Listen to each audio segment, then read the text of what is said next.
Hey, everybody, it's me, John Ward, and Donald Wills. And we What's are up? back. Hey, what's up? And we are back with another film discussion. And Donald, what is today's film discussion? Found footage. Ooh. Ooh. So if somebody were to come into one of our homes and murder us while we're doing this, would that be found footage? Like if the police found it? If they were, if they recorded the entire uh, event of killing us in our sleeps and running out of the house and throwing But we'd have to hold the on to like our computers. And we'd have to be, we'd have but to they be found running. It'd be like but this they found the camera. as you're running.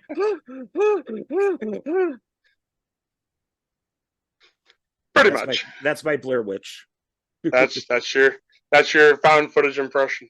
Yeah, wasn't too bad. It kind of looks like that. And so as usual, we have stuff that we're going to be showing off here. And sometimes Donald has more than I do. Sometimes I have more than he does. Today I have more than he does. And why? Well, before we get into it, why found footage? Are you a fan of found footage movies?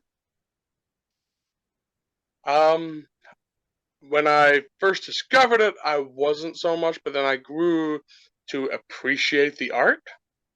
And well, let's we while we're doing this, why don't we like tell everyone our history with found footage? Do Okay. you want do you want me to go first, and then you can do Yeah, it? yeah, go ahead. Yeah, yeah. Why? Okay. Well, my history with found footage. When I was in middle school, my dad bought me a iTunes card for my birthday. And back then I was a big music buff. I would download anything, like if it sounded good, I would download. I was big into music. Well, I had enough to buy. I think it was a rent. I could rent a movie for like $3.99 or something like that, and I rented Blair Witch Project. And at the time, I watched it and I hated it. I didn't. I was at the point. What was I watching? What I didn't understand what I was watching at the time. And then when it abruptly ends, I'm like, "This is the worst freaking movie ever." But then years later, I started to learn what found footage was and how a lot of the storytelling is basically in a lot of backstory, a lot of things that either they put up on the internet or they, had like a blog post that they put up certain things of the history of what happened to these people or whatever. You know what I mean? Because Blair Witch was that way. I mean, they had like I think it was may have been Facebook, MySpace. I'm one of the two. They had a thing up I where know they they had were.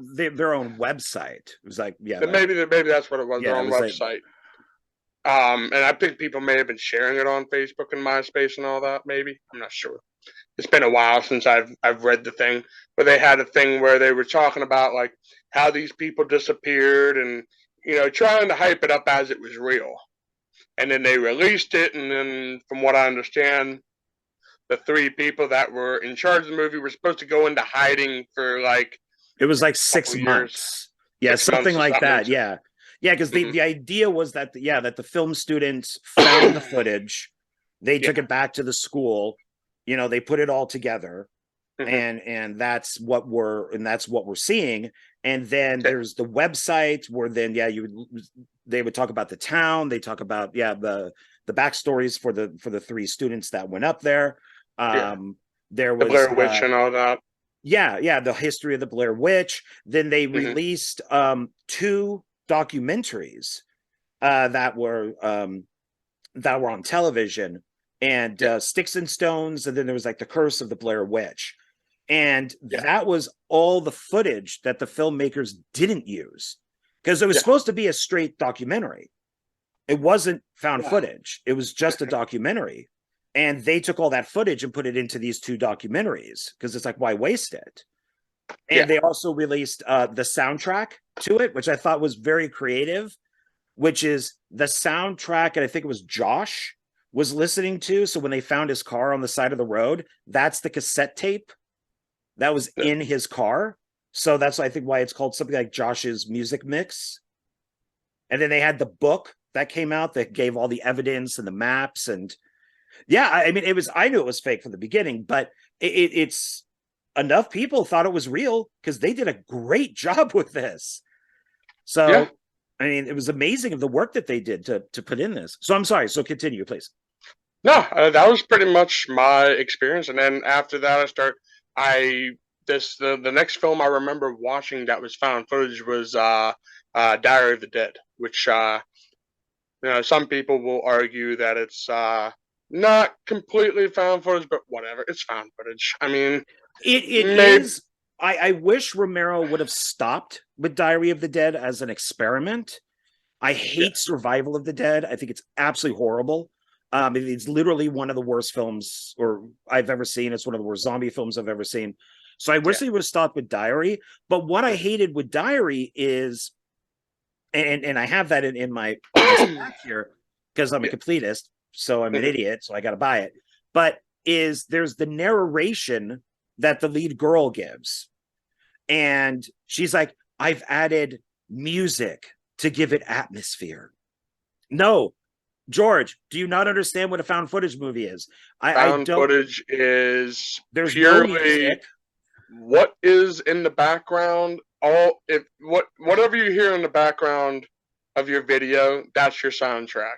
If it's cars moving, if it's birds chirping, if it's something growling off in the distance, that's it. Like right now, like if we were making a found footage movie, what you hear in the background right now, like the cars moving, the doors closing, the elevator moving, that would be your soundtrack. There's no soundtrack when it comes to found footage. Yeah, that's what irritates me about found footage films a lot of times. Because they'll make they'll put music in there, and it's like, no. But that was the genius of the Blair Witch Project is, oh, look, here's the soundtrack to the movie, but there's no music in the movie. Yeah. So they could get all these bands to be put onto the cassette or CD, whatever it was, and still sell it, but do it in a really creative way. And I just thought Diary was just a failure in those regards. I mean, you can't, it's not, he should have stopped after Land, but I get what he was trying to do. I can watch it where I will not watch Survival, but to me it was just an absolute. I think he's an example of one of the worst. Yeah, I'll agree with that. I mean, I liked it when I seen it for the first time, but then when I started to actually understand what found footage is, and people started explaining what a true found footage film is. It was like, no, I can't really classify Diary of the Dead as a full, found footage film. But it is what it is. If you want to call it a found footage film, I'm not going to argue with you. I mean, hey, and that's just it. I mean, what I consider a true found footage, maybe you're like, who cares? Let's just call it a found footage film and let's just get it over with. Yeah, I consider it found footage. One, it's on the Wikipedia found footage, list, so I consider it that. I just don't like that the lead actress is her character's like, oh well, this is for the people who find it, when the whole thing is done and we're all dead. Here's a like a record of what happened. And I don't like that. I don't like that she added her own voice to it, because there is at the very end when she's in the guy's house and they go into that panic room, it is like an editing room. So I guess if you're bored and you're in the panic room for 10 years and you want to edit all the footage that you have together and add your voice and music, okay, that's fine. But that's not what I got. I got that probably the producers said, no, we have to have a voice, we have to have music, we have to have, because people will get bored. Like nobody knew how to make a found footage movie. Yeah. But So I mean, it is what it is. At least George Romero, dared to take the approach for found footage. I mean, especially at that time, a lot of people did not like found footage. I mean, and still, even still to this day, I know people that will not watch a movie if it's found footage. If they hear found footage, I'm gonna watch that garbage. No, no, that's well, garbage. Terrible. because what they're mostly watching are bad found footage films, because you still have to make a good movie. You still have to have a beginning, middle, and an end. Even Yes. if there is no ending, there still has to Hmm. be some sort of end. You still have Yeah. to have good sound. You still have to have good photography. Hmm. And that's what I tried to do when I made my two found footage films, my short films that you can see on my YouTube channel, and which is If I Can't Have You, and there's like three versions of that. No, there's two versions of that, and then Cannibal, where there's three versions, yeah, of that one. I just kind of experimented with them all, but you Hmm. still have to have like an outline to go off of. You still need to say, Yeah. okay, these are particular lines of dialogue that you need to tell the audience. Hmm. You still need to like put the camera in focus. You still need to have good sound. Yeah. And so I think that's what a lot of people watch. And that's what we tried to do when we shot our stuff Hmm. is, okay, it's found footage, but let's make sure that people sit through the whole movie. If Yeah. you have bad picture and bad sound, people are going to turn it off in 5 minutes. And I think that's Yeah. what a lot of these people do. Or you're the type of filmmaker that just shoots somebody, where the person's holding the camera and they're just walking in the woods for 20 minutes and nothing happens. And people are like, what? Okay, just walking in the woods for 20 minutes doesn't make it a found footage movie. Yeah. I agree. I agree. I mean, I look at it as like, okay, I can understand if you don't want to write a script for because you want it to feel natural. You want the dialogue to feel natural. That's fine, but at least give them plot like bullet points. Like, okay, here's what I want you to say. Make the conversation get to this point, and then have this character come in and say this. You know what I mean? Like, and then but make it like okay, but try to like make it make sense. Yeah, and that's what I try to do with my stuff. Even with something like Cannibal or The Hike, it has two titles. When we got there and we were like in this ravine off the road, this is in Las Vegas out in the desert, Hmm. we could hear gunshots. So there were people out there shooting at cans or whatever it was. And at first I'm like, fuck, what? They're ruining my sound. And there was like, wait, let's use it. Yeah. If we can hear it, that means the sound could hear it. Yeah. So then Mindy, who's walking around with the camera, every time the gunshots went off, she'd be like, crap, it sounds like, Improvise. yeah, they're getting closer. So Hmm. it's like, who's doing this gunfiring? And so that way it didn't ruin the sound. We added it to the story. There you go. Yeah. So Yeah, then, that's how you have to do sometimes. I mean, you got to improvise with what your certain circumstances. I mean, right. like in your case, there was people out there, probably a bunch of rednecks shooting stuff. Hey, let's make it like, oh, I hear gunshots. Wonder where they're coming from. Well, let's keep our head down so we don't get shot. Yeah. Something. Okay. We'll make sure. Yeah. And it's, I mean, for me, I'm older than you. So found footage was not even a thing. It was called POV. So it's a Okay. POV movie, point of view movie. So something like Cannibal Holocaust, which was probably the first one I saw, Yeah. found footage wasn't a thing. It was like, oh, it's about these filmmakers and these producers are watching the film, and it just wasn't found footage just wasn't a thing. It was just like, oh, this is what the movie is. Yeah. And then when things came out like Man Bites Dog, then it became like a POV movie. So Okay. it's the POV of the reporter who's following the serial killer.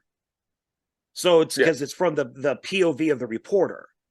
And I think it was Gotcha. when Blair Witch came out is when all of a sudden it got changed to found footage. Yeah. And there's also the debate of what came first, because I believe the last broadcast was made first, but came out after the Blair Witch. And the people from Blair Witch knew about the last broadcast. And that's when they made their own movie. So there's this thing of kind of who stole from who, which one was made first, which one came out first. Because last broadcast was always known as a Blair Witch ripoff, which I don't think it was. I think it came first. No, I mean, even if it did come afterwards, I wouldn't call the last broadcast a Blair Witch Project because ripoff, because it's essentially a whole different story. I mean, it's not even. Yeah, it might be doing like a mythical creature or whatever, but Jersey Devil, yeah, but it's still its own thing. And I mean, we live in a world that everything's a ripoff of something, no matter if it came out first or it came out afterwards. I mean, when you may not know anything about this, but I've heard for years when I was a video gamer that supposedly the video game Sonic ripped off an anime called Dragon Ball Z because they would both glow like golden hair when they would both get certain objects and stuff. And I'm like, what? Who cares at this point? They're both good. Just let them be. Let them be whatever it is. But then again, we live in a world that we can't live without controversy. Yeah. True. Well, yeah, because I think now come to think, I think the film Peeping Tom was technically the first found footage film, or like point of view from the main character. And I'm blanking on the director's name, but he only made one movie and nobody liked Peeping Tom, and it was years and years and years later that the film became famous. Black Christmas. I've never even heard of it. Yeah, it's really good. God, I'm blanking on the guy's name. I could quickly look it up, but and then of course the original Black Christmas is the POV is always from the killer. Yeah. So when like we never really see the killer, we see a hand or an eyeball, but it's normally his POV in the house, and then it goes to like the regular footage of all the sorority girls in there. Yeah. So that's even a little POV-ish. So it's but well, oh, go on. Just go ahead. Go ahead. I'm sorry, I didn't mean to interrupt you. Go ahead. Oh, no, but I was going to say, so I think the found footage thing for me is the same with Blair Witch. Is that's kind of where it really started. Then everybody was talking about this movie called The Last Broadcast, so then I had to find that. And I saw Blair Witch like 5 times in the theater. I was so psyched watching that movie. Like it was... I mean, it was just like an event for me. And I owned the soundtrack and I owned the books and I watched the documentaries and they were out on VHS. And I think I got those. And now the interesting thing with Blair Witch is Blair Witch 2, Book of Shadows. A lot of people don't know this, but maybe you do. But there was this is when sci-fi wasn't sci-fi like it is today. It's like it was spelled differently and you had to subscribe to it, and a lot of us didn't have it. But they did a documentary called Shadows of the Blair Witch. And what it was a documentary about the guy who led the tour for Blair Witch and him allegedly killing all the people on the tour. Okay. So Blair Witch 2, Book of Shadows, because Book of Shadows was the screenplay that the original guy was writing. All those people in Blair Witch 2 were actors doing a docudrama about the murders. Okay. So when people go, "Oh, it's awful. It's horrible. It wasn't found footage." Why did they go against that?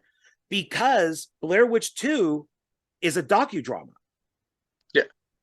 It's so if you watch the documentary, it's either Shadow of the Blair Witch or Shadows of the Blair Witch, I think is what it's called. That's the one that you see the I mean, of course it's all fake, but you see like the original guy who does the murders, you get pictures of the people on the tour. And I knew that going into Blair Witch 2. But I don't think a lot of people did because nobody had Sci-Fi Channel. Yeah. So, I mean, I'm not against the second one. I haven't seen the whole thing. I think I've caught like bits and pieces, but from what I've seen, I was like, yeah, it's not found footage, but it's not terrible. It's not bad, and that's what I got upset with when I hear people say, oh well, just because if they're gonna make a sequel, they can't make it just a regular movie. They gotta make it found footage. No, you don't. I mean, look at Cloverfield. Cloverfield, all the sequels to those aren't found footage. They're straight up films. Well, yeah, because the scripts for those were never Cloverfield movies. Kind of like that movie Overlord. You know, that was supposed to be a Cloverfield movie, and it wasn't. It was supposed to be like a prequel, and then they just changed it into like a World War II Nazi type of thing. But then that's J.J. Abrams, and originally it was, well, at least rumored that it was supposed to be like a Cloverfield prequel. But yeah, Cloverfield 2 and 3 are just straightforward movies. So does that make them bad? I don't know. I heard the second one was good. I didn't see the second one yet. I liked the third one was. Oh, okay. Well, I've heard third one's kind of questionable, but I mean, I've heard mixed opinions about the third one, but I still want to see them. I'm one of the few people who I think liked it. I think people were expecting answers, and it just gave more questions. But they do say that if you watch Cloverfield, there's a scene of that footage that is on the tape first. You know how it keeps glitching back to like the day at the park, at like the amusement park that the two are having. They're on like a Ferris wheel, I think. And if you look in the background, there is something falling from the sky into the ocean. And people have said, oh, maybe it's a falling star or whatever it is. They link that falling thing, whatever it is, to the third Cloverfield movie. Okay. And they tell you what that is. Okay. So it's so it does tie into the first movie. I won't say it because if you're going to watch it, I don't want to ruin anything. But it takes place in like a couple different timelines, and I liked it. I think just people wanted something different, and they didn't get it. I mean, they are coming out with a part 4, so. I mean, there you go. I mean, why give answers when you're going to have more to the story to tell? I mean, it would be like if we watched Lord of the Rings, and at the end of Fellowship of the Ring, Frodo throws the ring into Mount Doom.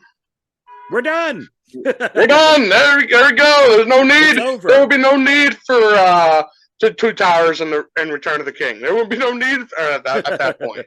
So I mean, it's just like Cloverfield or any other movie that's going to be a franchise. Why give you the answers when we have more to tell down the line? Let's give you a little bit of it. Let's give you a couple answers, but let's give you 10 more questions as well. Right. Well, yeah, I've often questioned Lord of the Rings, the Fellowship, because I said, why don't they just take the eagle to the volcano and drop it? And people would respond like you did, because it would be over. If they took the eagle in the first movie to the volcano and dropped it in the movie, the whole series would be over. So it's about the journey. You know, it's about, okay, I guess. I mean, Tolkien didn't use the eagle to fly it over. He saw 3 books and many more books after that and stuff, poems and all that stuff. So, but I've liked found footage since probably Blair Witch and The Last Broadcast. And are they bad? Yeah. Are they good? Yeah. And I think that you just have to kind of pick and choose and watch. So you gotta find the one that resonates with you. I mean, if you like horror, the majority of found footage is horror, but it's not only just horror. There's a lot of other genres it goes into as well. I mean, there's a superhero movie at one point. There, Cloverfield is a kind of like a science fiction. Well, yeah, is Brightburn's found footage? I think it's found footage. I know Chronicle is. Chronicle is a really good one. Chronicle's good. Maybe Brightburn isn't. I think it's I don't think Brightburn is. It's a great movie, but I haven't seen Chronicle is good. Yeah, Chronicle's good. Oh shit! I don't think I grabbed out Chronicle. I have Chronicle too.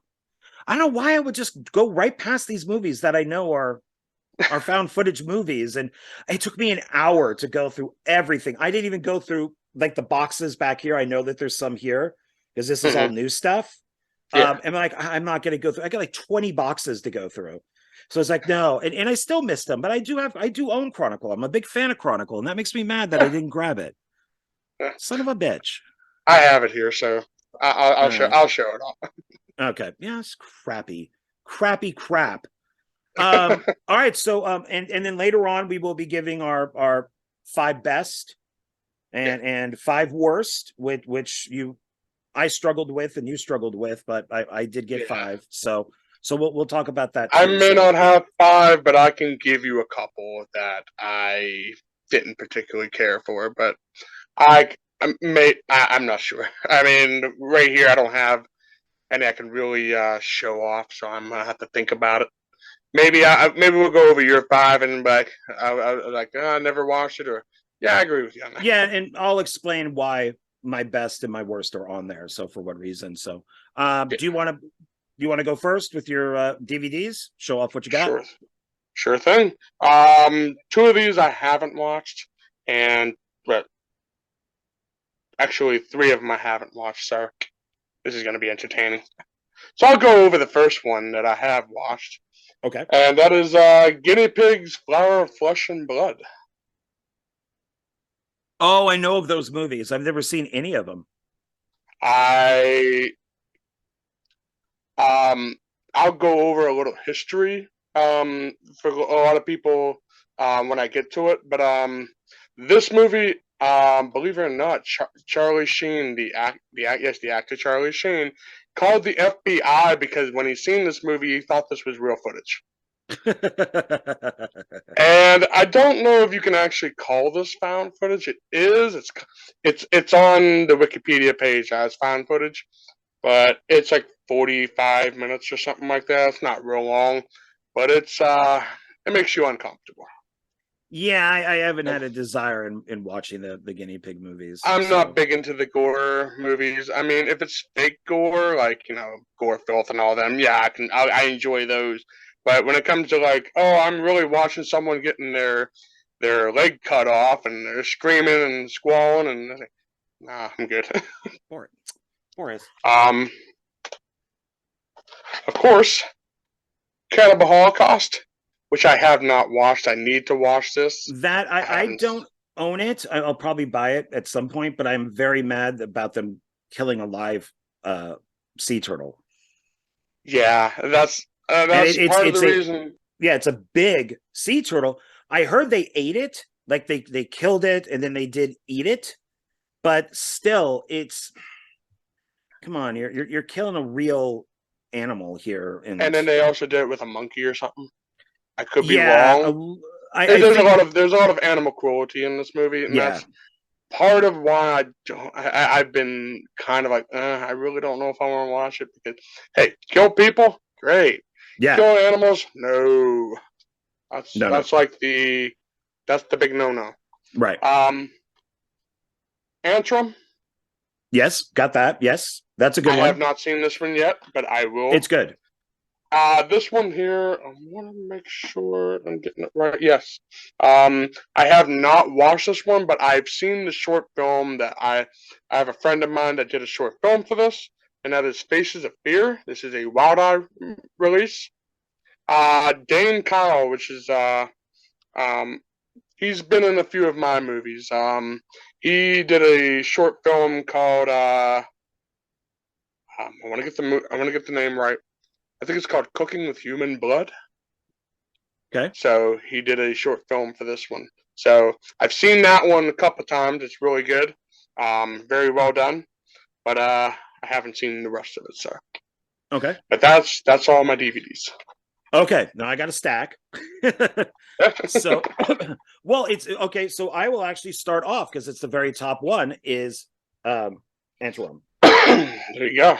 I looked at this and I have seen it, but I didn't think it was found footage, but it is on Wikipedia as found footage. Yeah. So it's like, okay, That's I'll add it, but I thought it was more of like a documentary about the deadliest film ever made. See, that's why I asked you. I said, "Is this found footage?" Because I'm not 100% sure. Because that's what I thought. I thought the way they presented it was like a documentary about, like you just said. And I was like, "Is this found footage?" And if you look at some of the Wikipedia page, they do kind of go in the documentary style as found footage a little bit. So Yeah, so that's what it it's is. kind of questionable, but I added it. It's like, okay. Um and then Troll Hunter.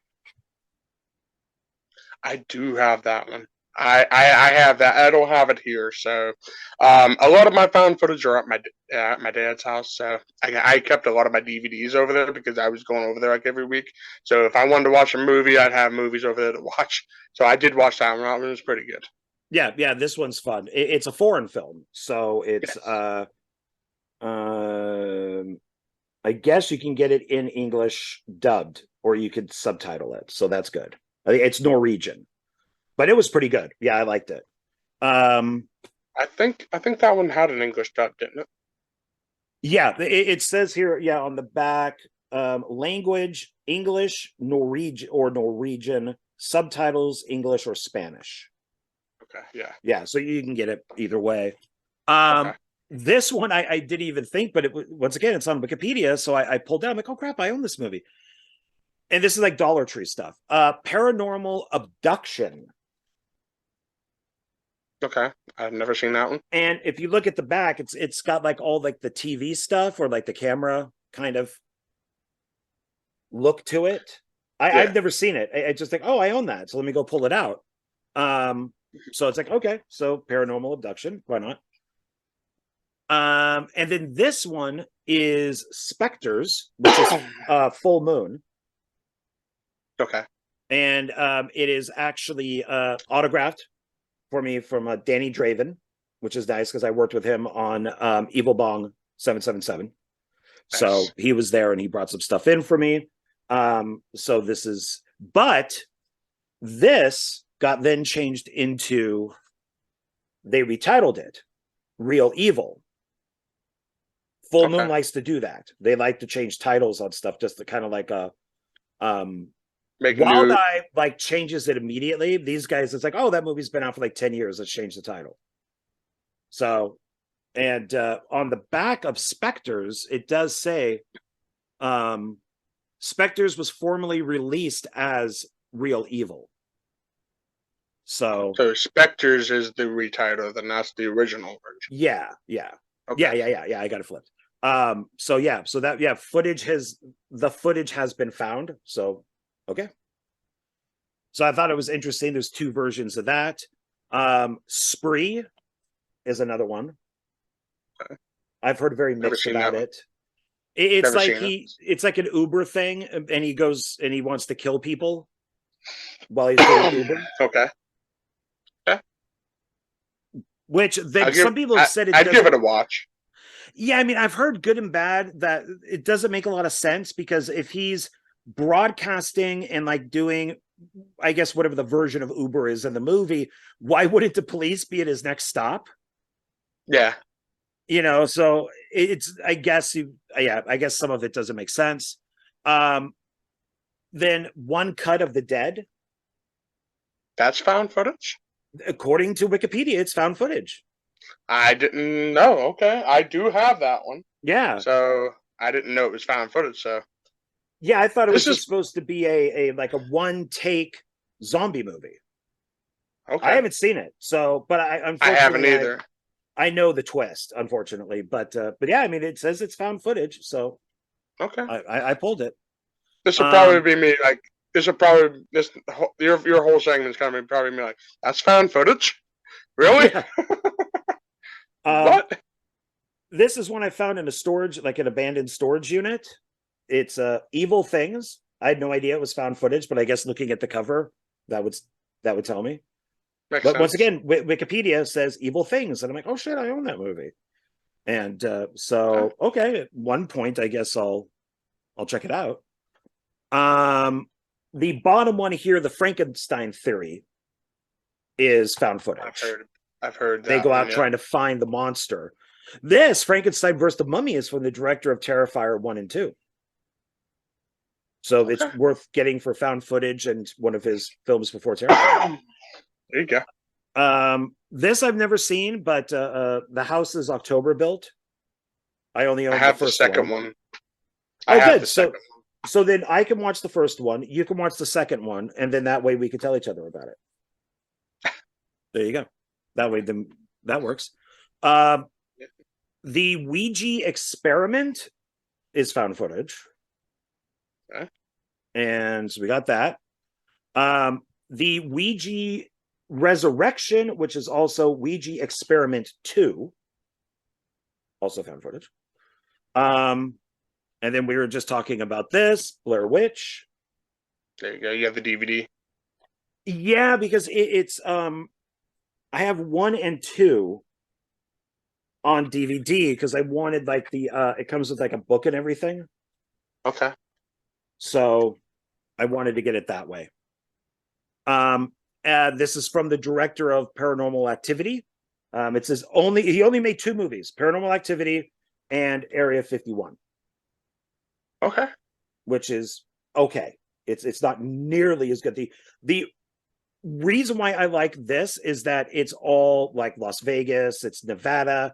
They do go out on the same trip that I took with an ex-girlfriend. You used to be able to Google the map to get out to Area 51, and they do the same route. And so that was fun to see. To be like, oh, I've been there. Oh, Little Alien Cafe, I've been there. So that was kind of cool to see that. But if you're somebody who maybe lives in, I don't know, Kansas, this may not mean anything because like you can't really relate to it, but it was okay. It's not as good as Paranormal Activity. Yeah. This sucks donkey dick, and I'm going to be doing a review for this coming up. I believe it's next month, and it's The Ghost of Chernobyl, and it is found footage, and it sucks. It is awful. And I'll when we get to the Blu-rays, I'll tell you the movie you should watch, or watch the miniseries Chernobyl, which is a docudrama on what happened. But this is, oh my god, I'm only keeping it because it looks like they filmed in the same area as the other movie, because it's got the Ferris wheel and all that type of stuff. So I'm like, okay, maybe it's shot in the same place. VHS, and I only have the first one. I don't have the other ones. I think I have VHS. I'm pretty sure I have that one. At your dad's house? Yes. Yes. This one I had to check the before time. Never heard of it. And it's from Brain Damage, and it's basically like it's like these ghosts of like a tribe, like an Indian tribe. And of course, these people are like desecrating the land. If I saw it like years ago, I think like they're desecrating the land, like they're archaeologists. And then you get the ghosts that come back for revenge, like, you know, hey, Whitey, get off our property, you know, type of thing. So they all get killed. I remember it being okay, but it does say a new spin on the found footage genre. Now we get into a couple Amityvilles. So we have Amityville No Escape. Okay. Which is autographed to me by the director from Henrik. And then we have, and that's Amityville number what now? I think it's like 15 or something, because I have them all in order on my shelf. Oh yeah, there you go. I have them in order of when they were released. So yeah, I think it's like somewhere right in there. And this one is on all of the worst list. All of them that I've looked up worst found footage movies. And that is The Asylum's The Amityville Haunting. Which, even though it's not great, I still like it because it's Amityville and it's found footage. So, it doesn't bother me. Why not? Yeah. Now, here's a movie that we were also talking about. This is a triple zombie feature with George A. Romero's Diary of the Dead, found footage. The Zombie Diaries, which is also found footage, which is great. It's a British flick. I've seen that one, yeah. Automation Transfusion, This is great. It's not found footage, but it's great. It is really good. It's Stephen C. Miller, and it's his first film, and it is great audio commentary, like a film school in a box, but not found footage. So we have to continue on. Okay. Then I have kind of the follow-up to that, which is another. So this is Dimension Extreme Zombie Triple Feature. This is Dimension Extreme Horror Fest Triple Feature. And it's got Hellraiser revelations on it. It's got Children of the Corn Genesis and the one found footage, Zombie Diaries 2, World of the Dead. Okay. Not as good as the first one. I have not seen the second one, so I can't comment on the second one. Yeah, it's still worth it, but it's not as good as the first one. Yeah, I have the first one, again, at my dad's house. You had about a week to go to your dad's house. And I wasn't able to get over there, so I don't have a vehicle, so I can't just go anywhere I want to. So, I'm hitchhiking, man. Going my way. You know, hey, that's a Stephen King thing, the hitchhiker from Creature 2. But here's the thing. How many found footage movies have we watched that end up getting killed because they hitchhiked? Or porn. They end up in porn. That's very less likely. But it still could happen. And then once you do the porn, then you could get murdered in it. So, yeah, that could happen. Now, this next one is Blu-ray, and I have it in this stack. I am giving Jack Hunter a shout out. So I'm giving him a shout out. I'm going to let him know that I did give him a shout out in this video. So he has a series called Jack Hunter's Paranoia Tapes. There's about I've been meaning to get those. Those are on my list to get. So yes, and I heard they're good. They're good. They vary in quality because they're different filmmakers and stuff. And I'm in one of them. Myself and Joe Lujan and my buddy Mikey and stuff are in one. We're in Genesis. So we're in that one. But they're all, like I said, they're all found footage stuff. So I'm going to show off like the first ones because there's now like 3 different versions of these.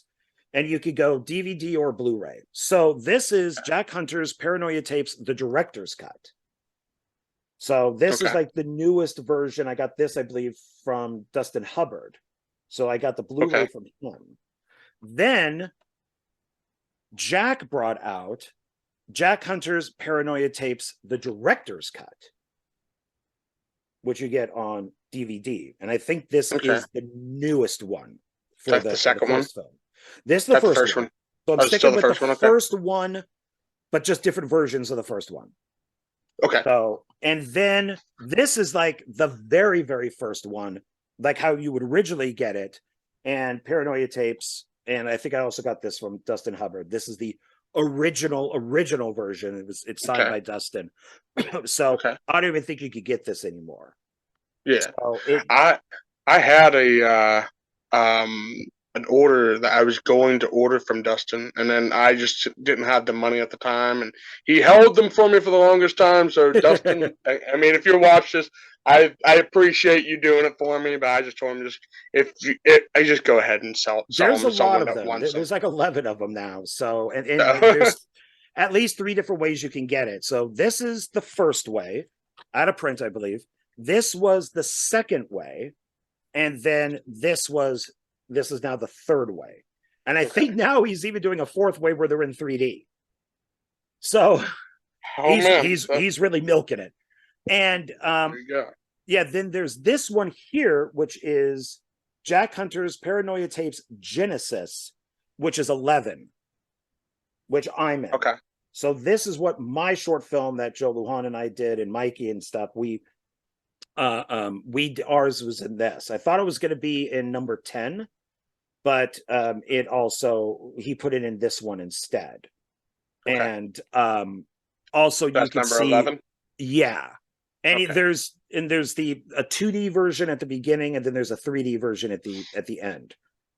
So when you pop the disc in, it's like 2.5 hours or something, and you're like, oh my God. And then I asked Jack, like, why is this movie so long? And he goes, "Oh no, that's because the 2D version is first. They're like 70 minutes each or something, and then there's the 3D version right after it. So Gotcha. they're all on one long thing. They're not divided up. And the short that I did for this is also in his film Amityville Rideshare. He took clips, like little bits and pieces, and kind of threw them in throughout the film. Okay. So there's bits and pieces in Amityville Rideshare, but then there's the full version is in this one. Okay. So, and that's it. That's all my VHS. VHS. VHS. All my DVD. I mean, VHS, man. That's how it started. That's right. So I only got a few of those, but none of those are found footage. Oh shit. Yeah. Okay, then I just have to move these to the back so then I can get to don't drop the movies now. I don't like that. I don't like that because at times they come loose or they break. Yeah. So this is a big stack, but I want to have room to put the Blu-rays down. Okay. So there we go. So what you got? All right, just give me 1 minute. Let me get this organized the way I had it.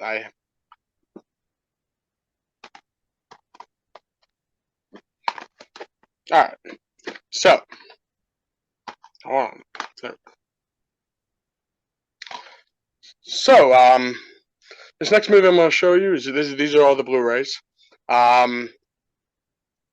I originally bought this. I was supposed to buy this on DVD. Keep in mind, and when I got it from Amazon, it came as a Blu-ray.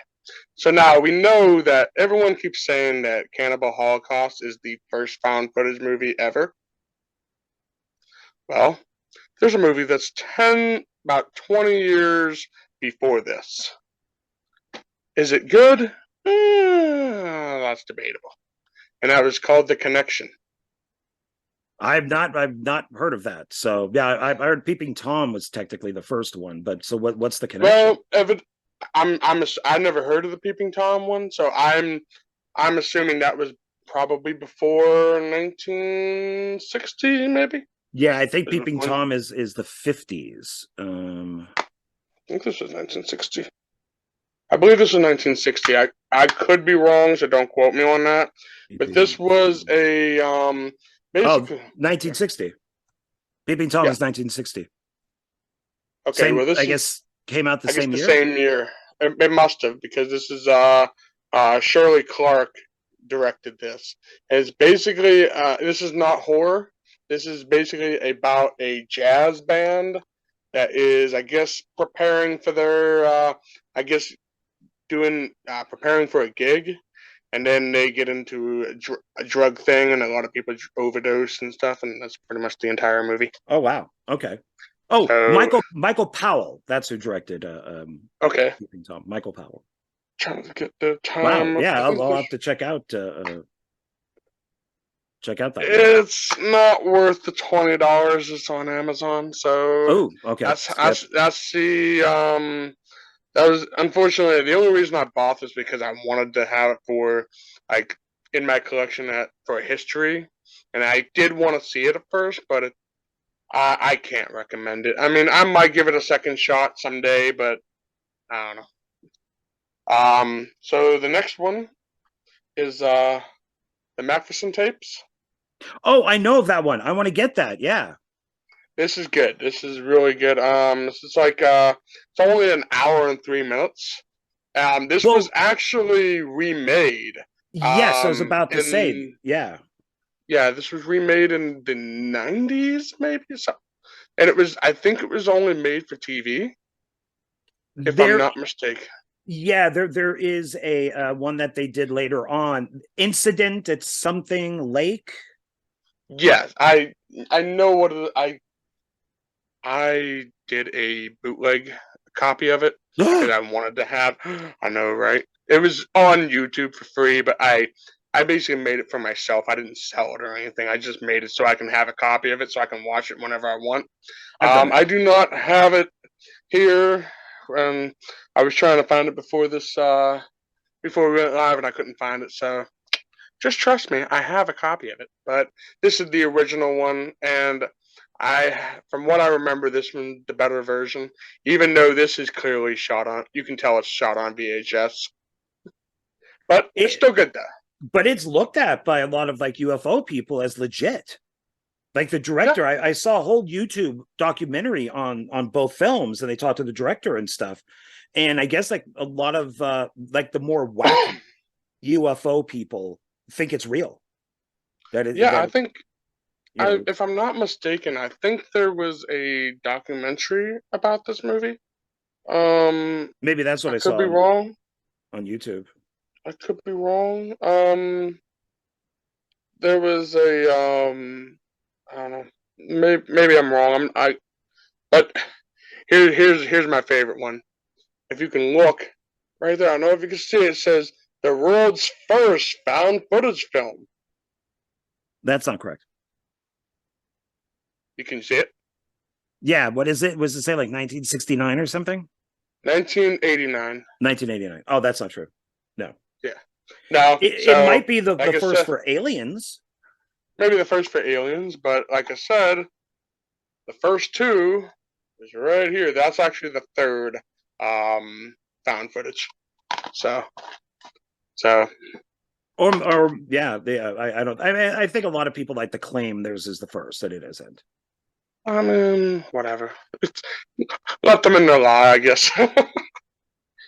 Of course, the one that popularized the Yes, found you have it on footage Blu-ray. genre, I do have it on Blu-ray. I bought it used, unfortunately. And there's a digital code. I'm about to see if it works. Probably doesn't. Well, might be expired. To be honest with you, I've tried a lot of the codes that are supposed to be expired, and they still work. Oh, okay. So yeah. So okay. One of my favorite found footage movies, and because me and my wife, I'll tell you when I show it to you. Chronicles. I love Chronicle. I'm bummed that I didn't pull it out of off the shelf, but yeah, I love Chronicle, and this is the director's cut. Do you have the director's cut? I believe so. I'd have to go look. I would have to leave screen and go look. I think it's like, I don't know, maybe like 10 minutes longer, maybe. I'm not sure. I haven't seen the director's cut, but I've seen the original version. And yes, every time they make the bear chase the little girl, it's freaking hilarious. Should I go see? Should I go see if it is? Go ahead, go. All right. I'm gonna put on the let's see if we get the my flashlight, because I think it's in that area where it's a little dark. Let me see. This will be the second time that I've left the table for something. Because we are very professional, John. We are very professional here. Oh shit, it's right here. Yeah. Good. It's actually sitting right here. I'll pick up the movie that fell on the ground. Good. I was only gone for what, 30 seconds, maybe? Okay, let me turn this off. Professional. Go back to this. Okay, so yeah, it's professional, ladies and gentlemen. Very professional. You have a slipcover, son of a gun. Well, I'm gonna hold it up here till you're done. So. Oh man, now I'm mad. Anyway, Cloverfield. Yep. Which I didn't think it was that bad. I liked it. I love Cloverfield. I mean, everyone says it's terrible, and I'm like, it's not terrible. It's not. There's nothing wrong with it.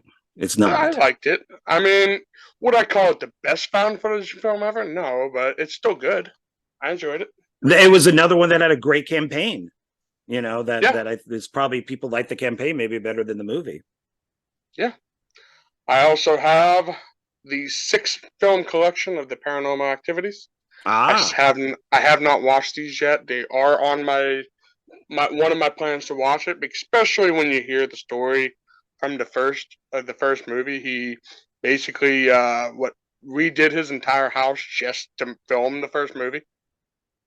Oh yeah, I'll explain a little bit more because I have that type of thing too. So yeah. Okay. And then down to the last three here. I have Alien Origins, which is a asylum movie. Yeah, yes, it is, and we'll be discussing that later. I have not watched this, so I cannot comment on anything. Now, these two I have seen, and these are really good. I definitely recommend if you haven't. No, well, if you were making the rounds through Facebook, you probably already know what this is. The Fear footage. No idea. You never seen this one? No, This is no an idea. independent. This is an independent found footage film, and it's Okay. really cool because it's basically about this police officer that disappears because he gets he vanishes because he gets a call about a house or something that supposedly tore down, and then all of a sudden it's there again, and it's cool because it comes with like a little note from Oh, that's cool. I guess it's from the police officer himself, Like a and little also suicide note or a something? no, it's not a suicide note, but it's like whoever finds this footage, and there's also a missing uh uh missing person's That's cool. so that was pretty cool. I mean, he came. It came with a lot of stuff, and I How don't old is have. it? It's 2016 maybe. Okay, a few years old. Okay. I could be wrong. I don't know if they released. Maybe that's when I have to look it up. I think this was. I think maybe um right around 2020 when they actually released it. But I think that's just bait.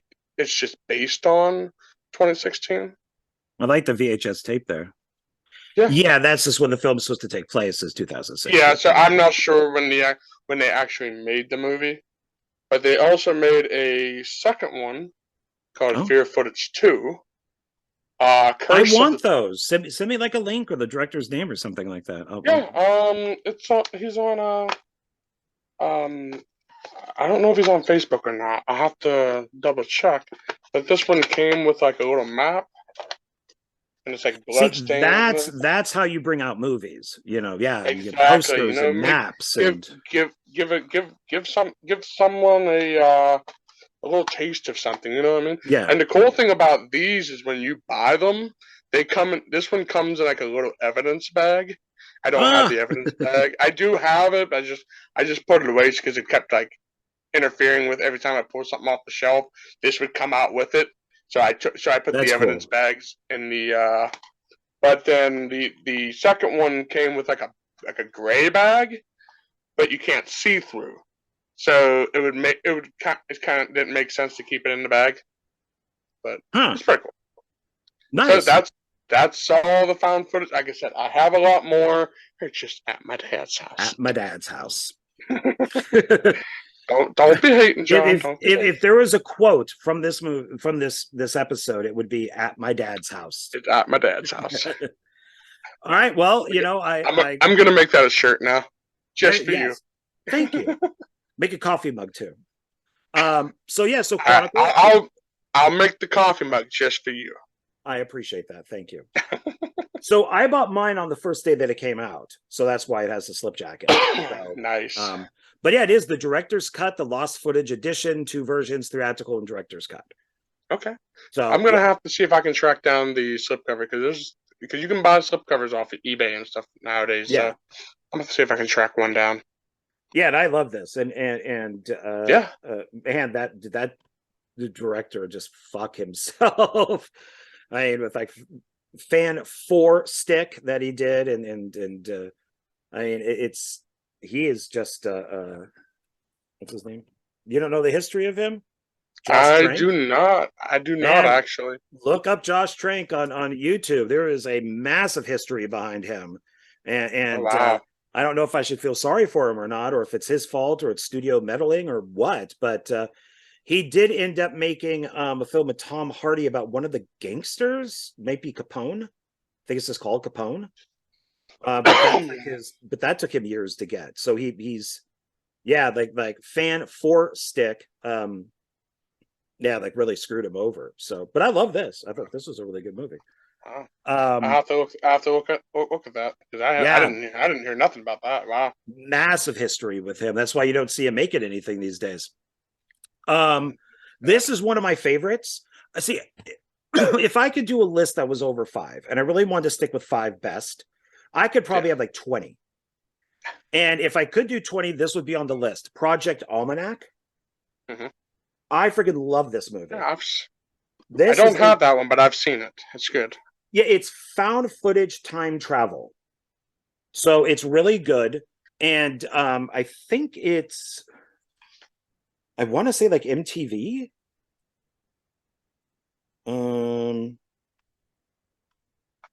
No, maybe not. I thought it was like something like MTV. Oh no, it is MTV Films.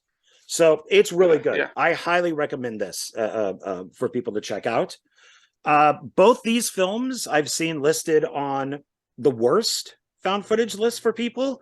I like them both, and I would like an Act 3, which first one is The Gallows, which I enjoyed quite a bit.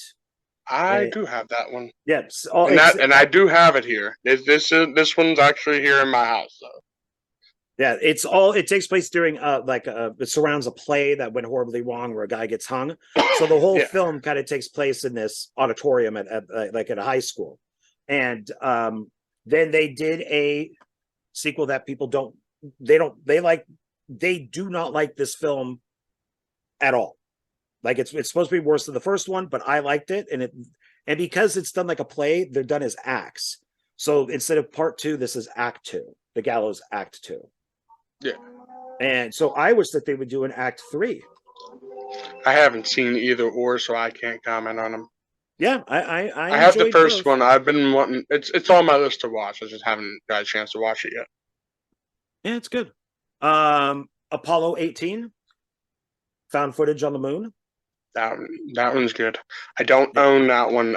But I've seen it. That's definitely on my list to get. Yeah, I dug it that they're like little kind of like little creatures out of rocks, like rock monsters. I thought that was pretty cool. Some of the camera angles on this don't make a lot of sense, especially if you've watched the moon landing and other stuff. Like if you've ever watched documentaries on like Apollo 11, and so it doesn't make a lot of sense. But whatever, fine, who cares? This one,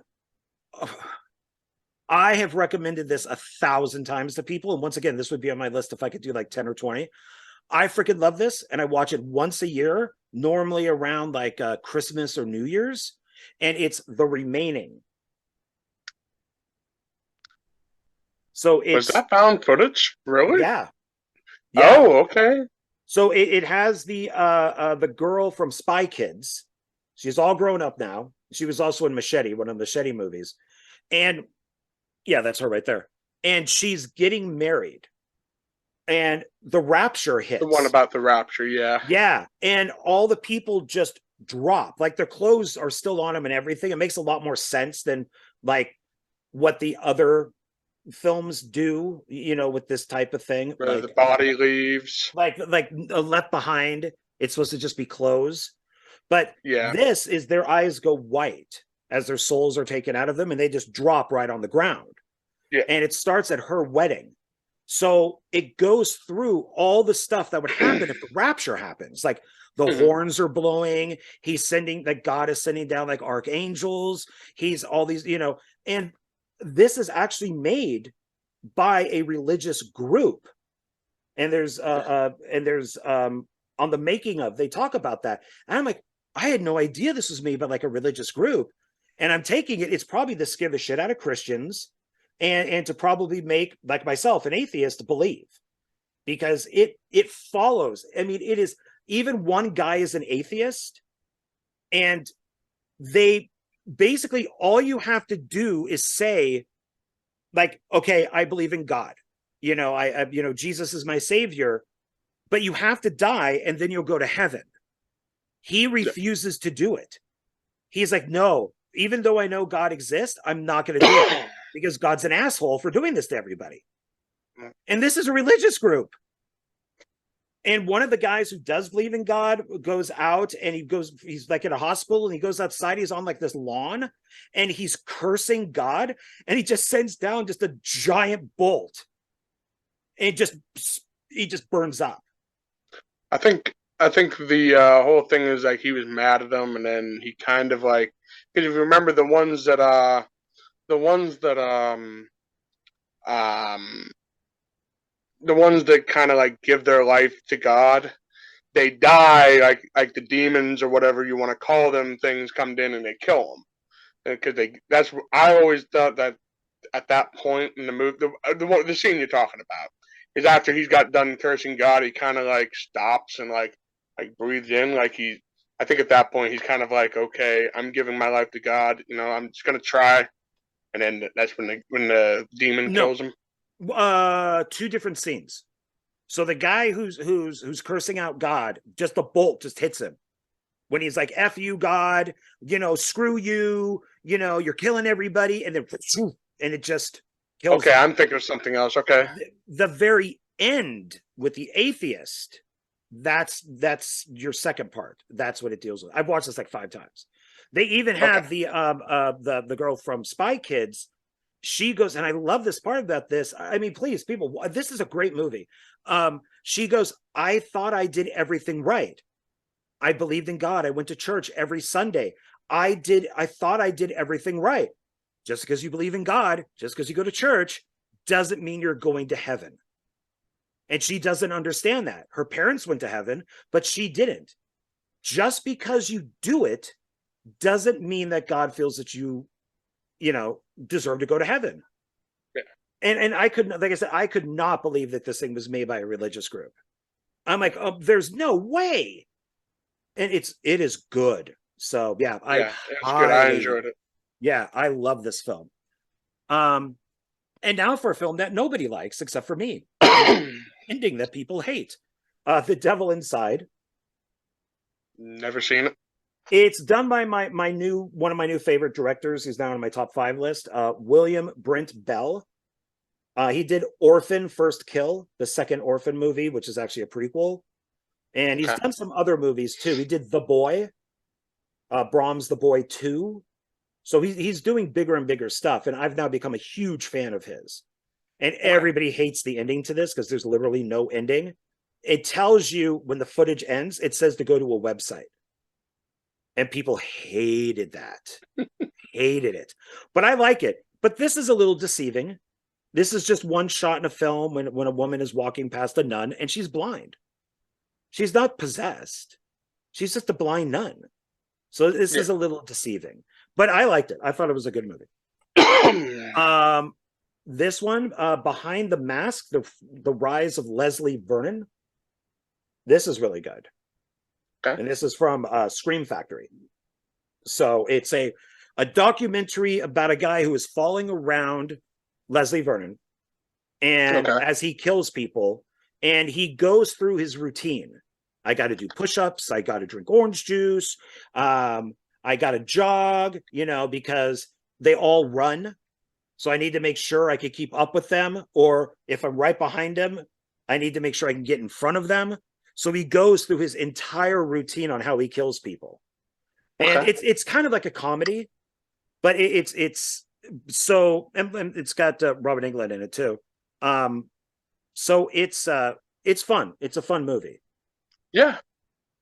Yeah, it sounds good. I'm gonna have to check that out now. Yeah.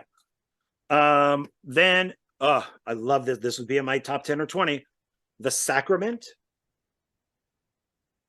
So I am absolutely obsessed with Jim Jones.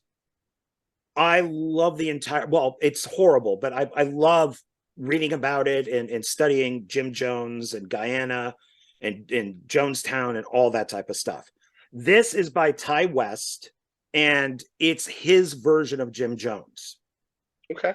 So it's it's altered, but it's more or less follows the same thing about a brother and a friend who go to find his sister who's part of this cult and everything that happens within the cult. And it follows more or less what Jim Jones does. So Sacrament is another really good one to make, or a good one to watch. So I recommend that. Okay. This is also a really good one. It would probably be in my 10 or 20. The Last Exorcism. So this is really good about a priest. Well, no, I'm sorry.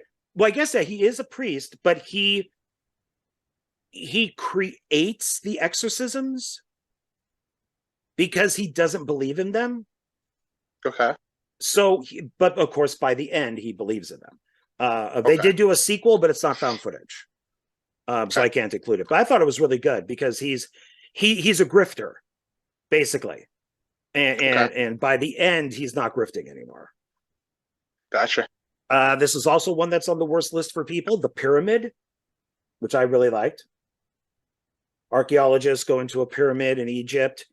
And I don't know what it's called, but it's got the kind of dog body.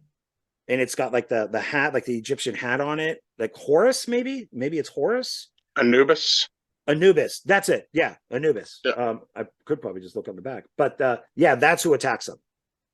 Okay. So it's all CGI looking. But yeah, but that's who attacks them. I like this. I thought it was pretty good. Another one, I actually did a deconstruction on this on my Facebook on my YouTube page. I liked it. Nobody, I don't think, did, which is the third Blair Witch. So that's on my list to watch. I've heard it's good.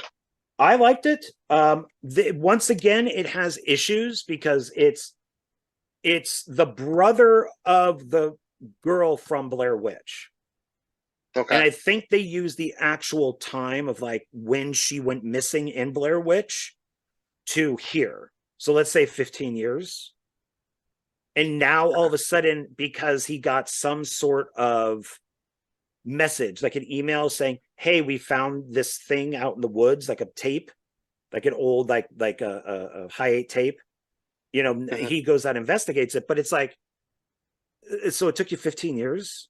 That's my only issue with this is if you're so worried about your sister, why weren't you investigating this the entire time? Yeah. You know, why, like, so you didn't do anything for 15 years until somebody found the tape? So I don't know.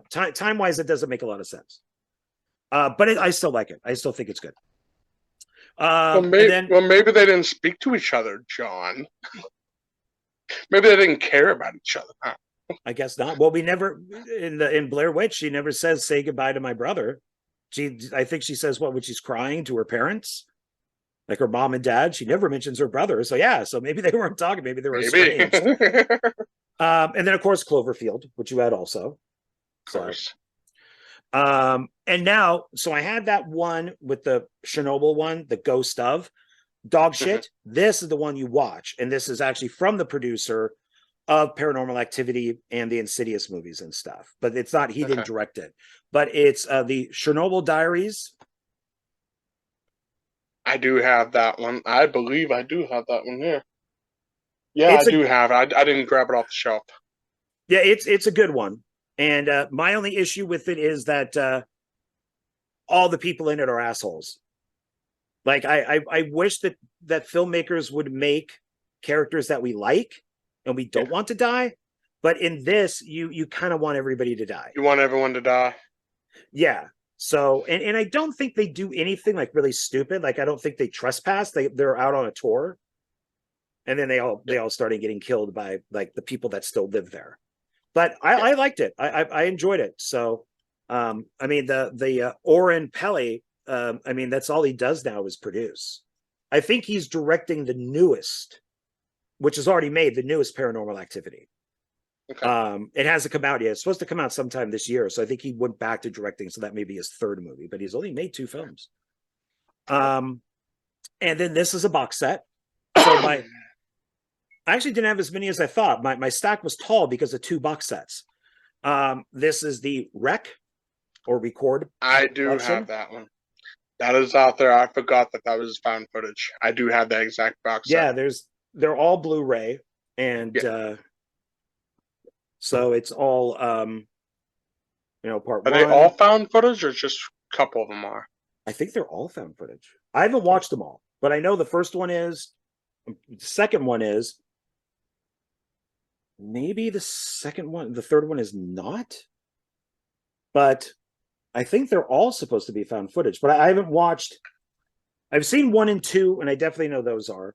I've only watched. I think I've only seen like the trailer or whatever for this, and I don't know about this one. But I think they're all. Maybe they are. I could be wrong.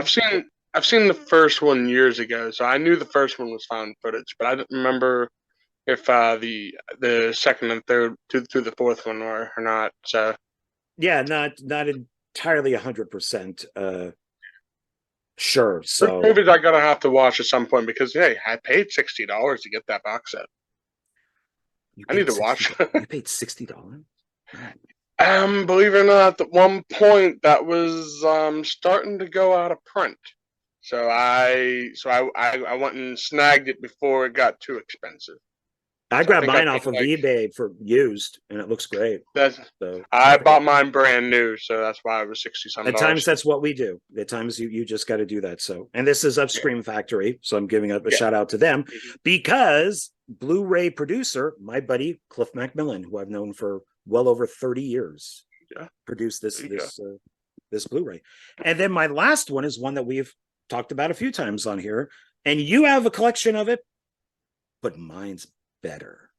Oh man, that's the Blu-ray box set of Paranormal Activity. This is the Ultimate Chills Collection.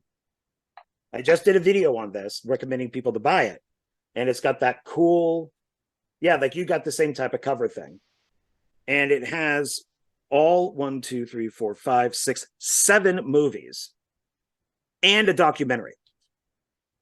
So mine only has the first 6, so I could. Yours has one extra movie than mine. Yeah, so it's nice because it got this little thing for the back, but it came with a sticker, monitored by PA Paranormal Activity. I don't know if you can see it. Oh, there it is.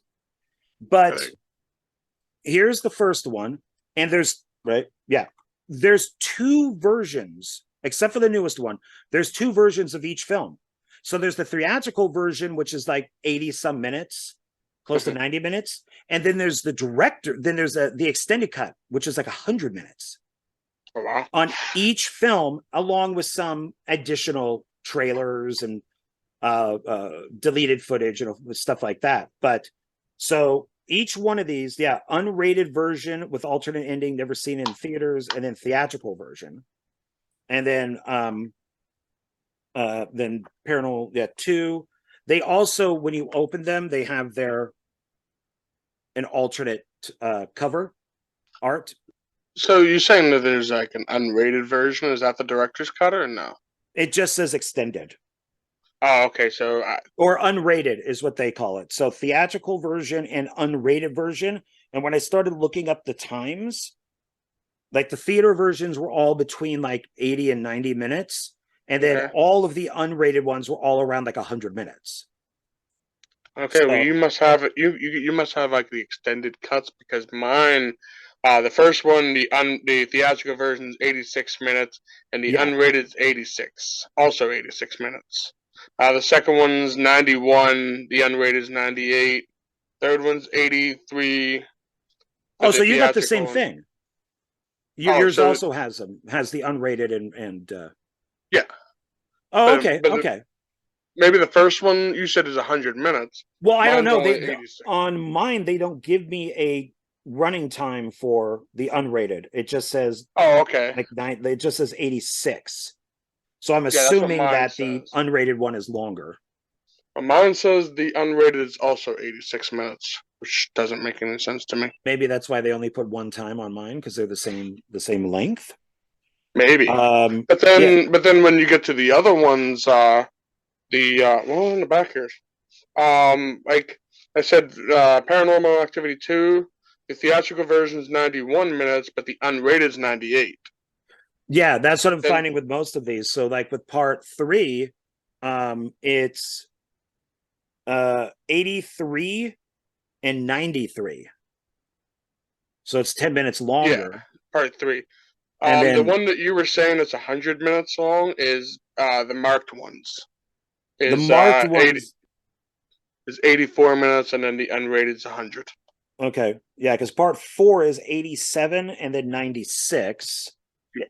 Yeah, marked ones is 100. They're all about 10 minutes longer, except for maybe the first one. Yeah. And then Ghost Dimension, is yours 3D? No, I don't believe so. So I got disc 1 is the Blu-ray 3D, and then disc 2 is theatrical version and unrated version. Mine's just the theatrical and unrated. Okay. I don't have the 3D. So. Yeah, and those are like theatrical is 87, and then once again 97. So they're all like they're like most of them are like 10 minutes. And then next of kin, which I think you can only get in this box set. I think you can find it on DVD, maybe. But I think that's what the reason why I bought this was for the next 2. So this is, which I haven't watched it, but this is around 100 minutes. So it's like, oh, okay, so maybe this is the unrated version more, it says R, but maybe this is like, you're not going to see another one of this. So that's, and then it comes with a documentary. And this is I don't have the documentary.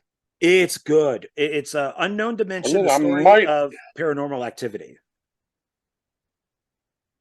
And I thought just because it's called Paranormal Activity and you're only seeing pictures from like the first film, I thought, oh, it must just be a documentary on the first movie. No, it's all of them. It goes right up to Ghost Dimension. And then, because it's about 94 minutes. And then the credits play and then they stop. And then you get like behind the scenes, like a 5 or 10 minute behind the scenes from this. Because I'm guessing they were making this while they were doing this. So makes sense. So technically, I guess all of the movies are part of this now, except for like the brand new one. Okay. So this is a great, I absolutely love this box set. My nipples got so hard when I mean they're hard right now just by talking about it. I mean, so because I love every movie from this series. I think it's a great series. It's definitely it's ones I haven't watched yet, but they're on my list to watch. Yeah, it's worth it having a marathon. Yeah, definitely. So I'll put those all back there. And and I have one left. I don't want to leave this one out because this is me giving David Sterling a shout out. So the Camp Blood series does have one found footage movie, which I kind of forgot about. And I'm like, wait, doesn't Camp Blood have one? And that's Camp Blood First Slaughter, aka Camp Blood 3. So this is Mark Polonia, but it is found footage. I thought it was just like a POV kind of deal. No, they find the they don't say they find the footage, but it's supposed to be found footage. Okay, I forgot all about that. Yeah, because everybody's walking around with a camera, and the killer even has like the camera on their head, so you get it from like the POV of the killer, but they're filming back and forth. And this is the which is out of print, so you can't get this anymore. David signed it.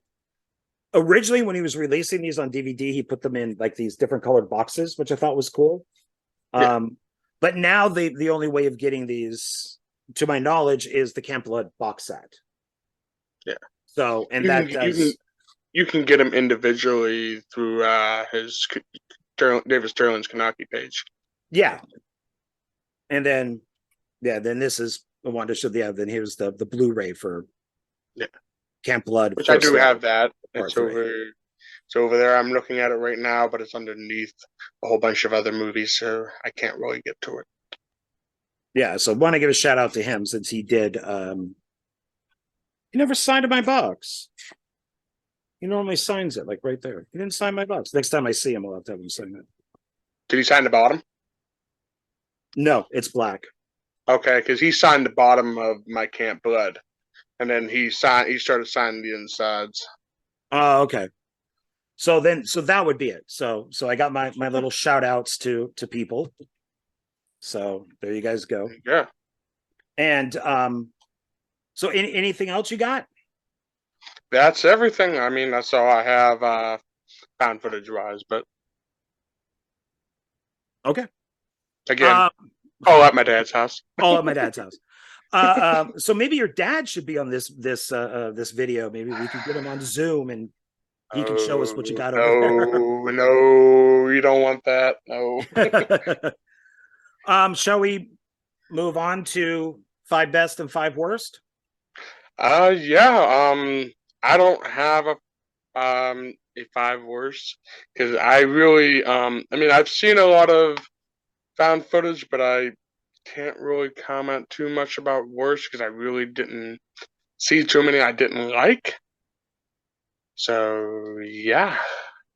All right. Well, what are your top 5? And you mentioned that you can give me like 2 or 3 that are maybe your worst. So I mean, do have 5 and 5. So okay. I mean, if I had to pick some of the worst ones, I would probably have to go with probably Diary of the Dead because that's probably one of the weakest ones in my opinion.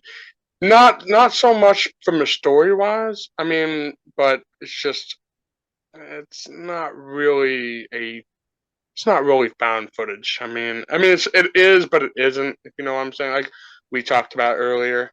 right.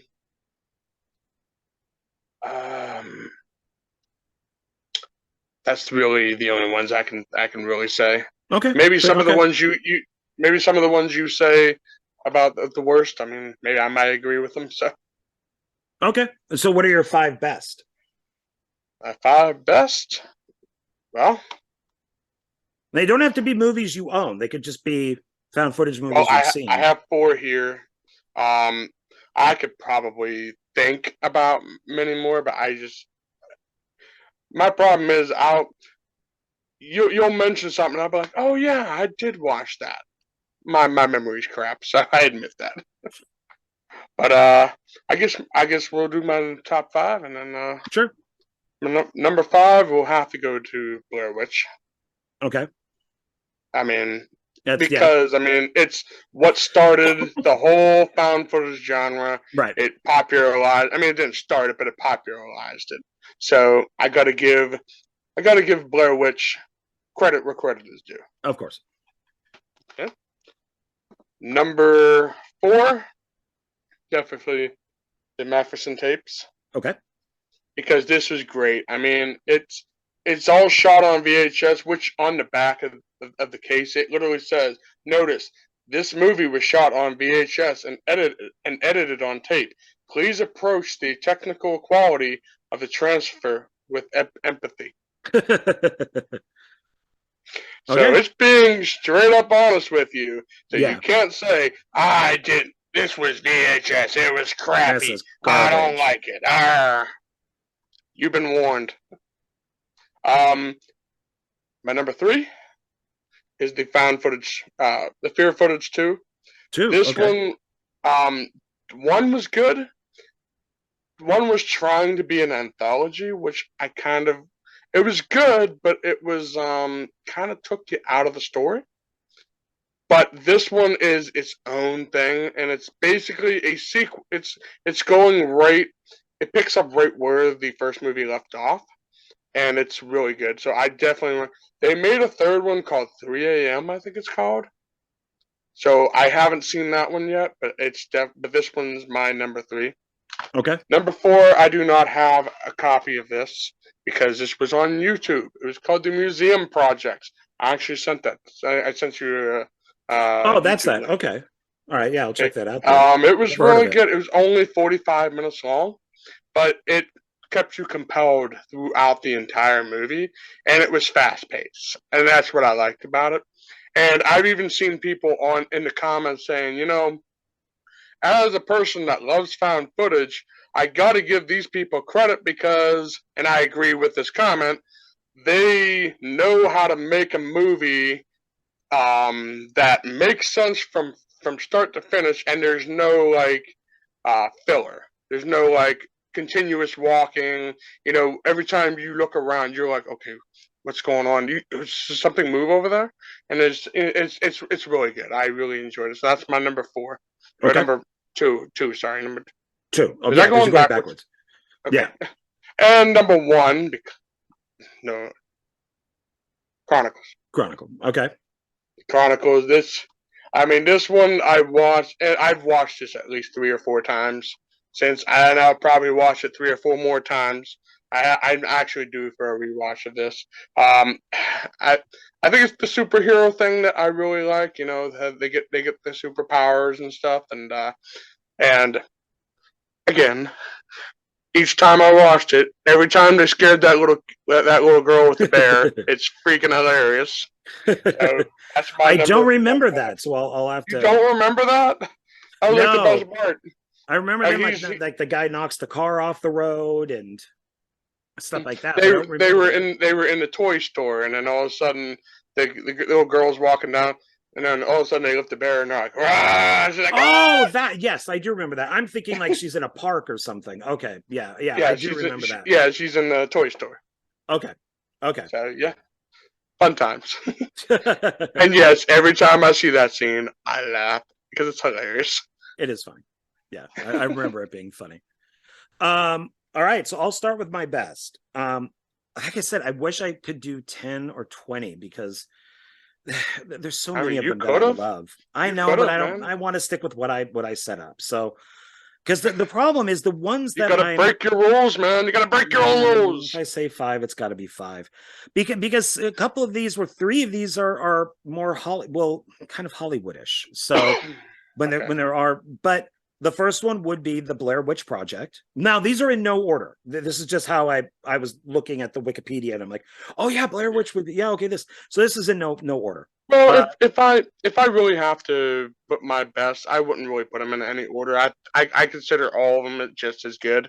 So I mean, except for number one is actually my favorite, which is Chronicles. That's the only one I would classify as my favorite found footage. But Okay. other anything else, I would just say, hey, they're all good. So Okay, fair enough.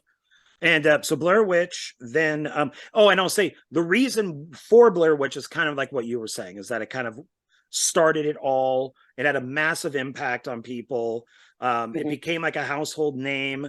All the stuff that they got with the website and the CDs and cassettes, and I mean the whole marketing thing on it, and having the actors hide, and I mean it started it. I mean it was so, and I saw it like 5 times in the theater. It was just it's so I think on that level it's on my list because it was. The second one would be the first Paranormal Activity. Once again, restarting it all over again with paranormal, it died off from Blair Witch and then came back with Paranormal Activity. And then the director, just basically redoing his house to put these cameras in. And it took him like a year to do it, didn't it? He went through the whole casting process. He went through getting the money process. He took classes, about editing and filmmaking, because he was not like a film student or anything. He was just a guy who wanted to do this, and he hooked up all the cameras, and it's so for me, Paranormal Activity is almost the same as Blair Witch. And of course, with Spielberg coming in, I mean, shit, if you'd have Spielberg come into your little indie movie and they go, change that ending, and now it's like a multi-million-dollar franchise, or billion-dollar franchise, that's still going to this year. It's on my list. And I really liked Paranormal Activity. So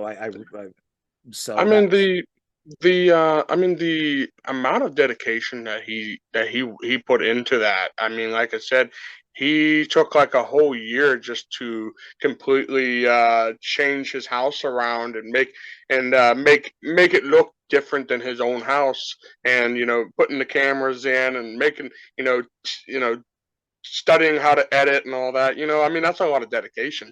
I mean, someone like me, if it takes more than 5 minutes, I ain't doing it. So, well, you're dedicated to 5 minutes. That's about it anymore. So there's that one. The next one, of course, would be Cloverfield. I feel kind of the same way with Cloverfield about the other two. It was just really good marketing. It's everybody knows Cloverfield. God, what's going on here? You're coughing and I'm coughing. What's going on? you know, we got 2 sequels. There's all this J.J. Abrams stuff, and so, and I love Cloverfield. I like the other 2 movies too, and all the marketing and advertising and all that stuff, especially with the head from the Statue of Liberty. I mean, to me, that was just, it was just really good marketing. It was just, and that stands out to me. Now, the fourth one would be Wreck, the first Wreck, and that, the reason why I like that is, one, it's just a great found footage movie, but it's Spanish, it's subtitled, and it's not like zombies, it's actual demons, and I like that. And so I like that they went into what they're more afraid of, because their religion, you know, being Catholic, and going into the whole thing with, instead of zombies, they're demons, because that's in their religion. Zombies don't mean anything, but of course demons do. So it's and I think it kind of gets out of that as it goes on. Like, I think we find out a little bit more in part 2, and then part 3 is the prequel, and I think they do kind of just turn more into zombies as the series goes on. But I love that first one. That first one is great, and I love that they mixed it up with, you know, demons instead of zombies. Didn't they make an American version called Quarantine? We're gonna get to that. We're gonna get to that. Okay. And then my last one is The Bay, and The Bay is great. It is from, and I want to say his name, is from the director of Wag the Dog and many other films. I don't have Barry Levinson. So Barry Levinson also did like Tin Men. He did Wag the Dog. I mean, he has done a ton of Hollywood movies, big budget Hollywood movies. He is a great director. I actually got to meet him. I worked at a video store up in Northern California, which is a mini Hollywood. Like Sean Penn lives up there, all that stuff. And he was there. He came into our store, and I'm like, oh my God, that's Barry Levinson. This is right around Academy Awards times.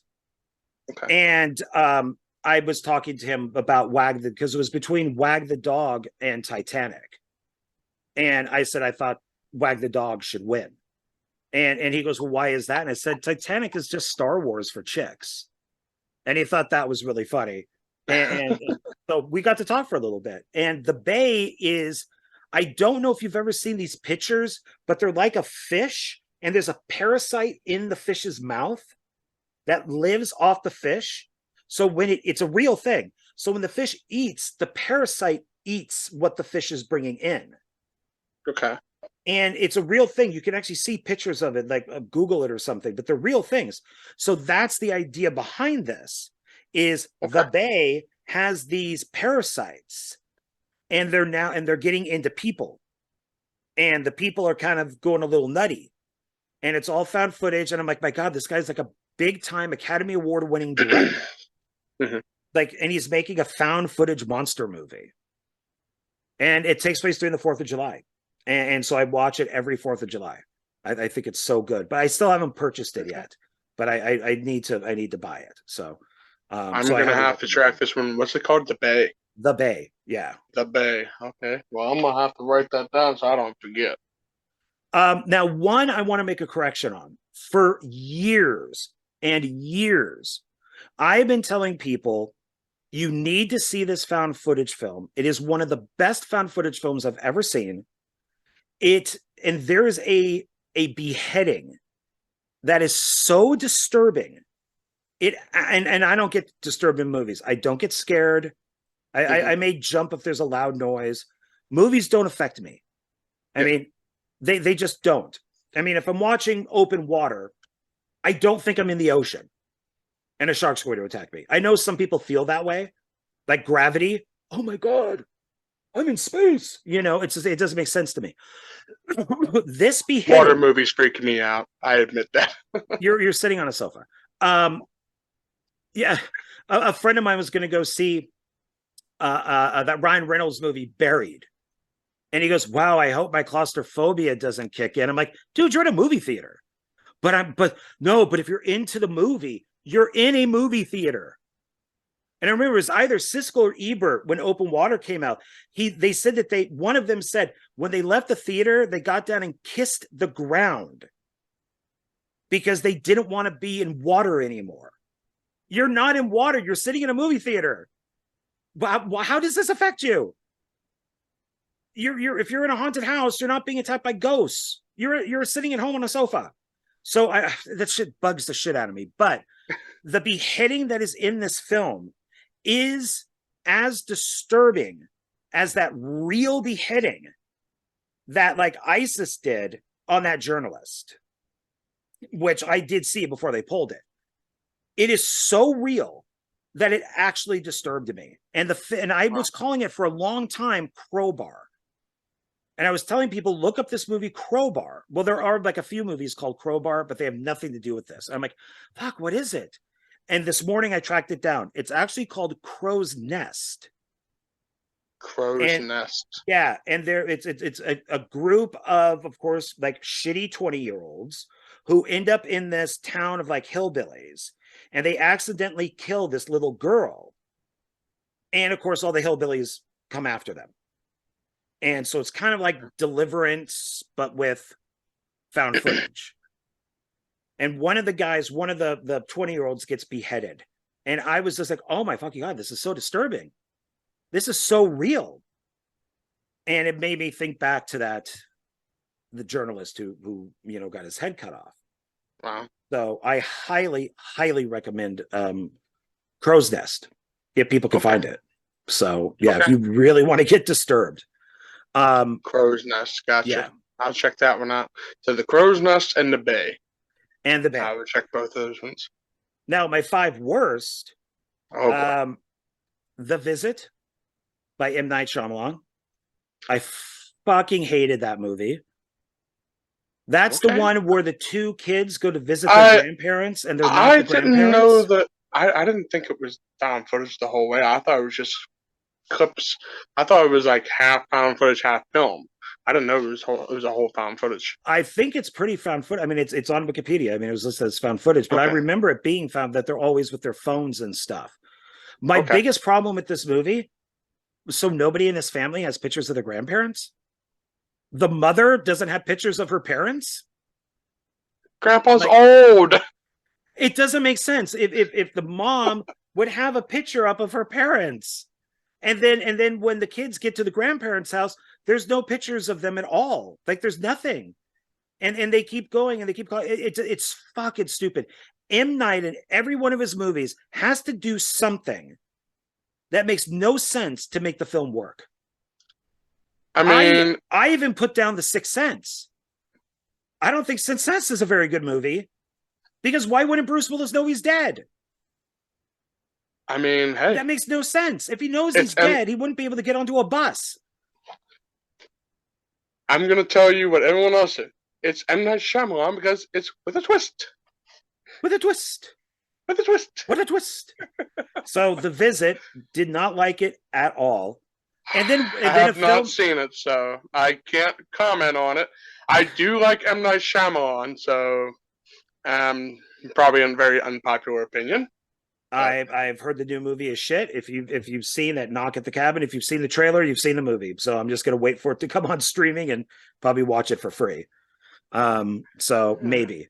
And now the next one is one that you own on Blu-ray, Alien Origin. Oh, okay. I bought it because it was supposed to be a Prometheus ripoff. And I like the Asylum overall. And I bought it, and it literally is people walking around in the woods until they find a skull, which like is on the front of the box. So that's all it is. It's people walking around. I think they have guns. They're supposed to be in something like South Africa or Brazil or something like that. And you could tell it's just shot in like somebody's backyard or the woods. And it's endlessly walking and walking. And I sold it. I bought it. I was so mad. I sold it. I mean, it is the Asylum. Did you expect anything better? I expected to at least be badly entertained. I mean, I did. I did expect something. I love their zombie movies. I mean, for a company that makes literally a ripoff every year, like every big movie they make, there's a ripoff of it somehow, some way, shape, or form. I like all the Sharknado movies. I I do like too. their Megalodon movies.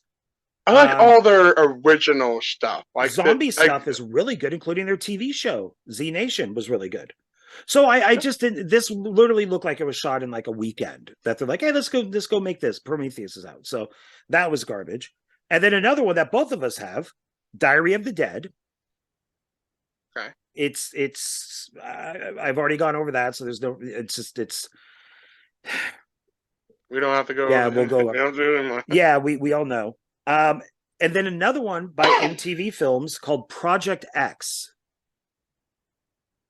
Never It's heard of it. this was made a long time ago. It was basically when they were doing all their reality TV shows. Okay. So this is it's a kind of like a found footage reality show about these teenagers that are going for, and they're all assholes. They're all little assholes. And they go from party to party, like screwing chicks left and right. They're like, one guy's constantly trying to get laid. They're doing drugs and alcohol.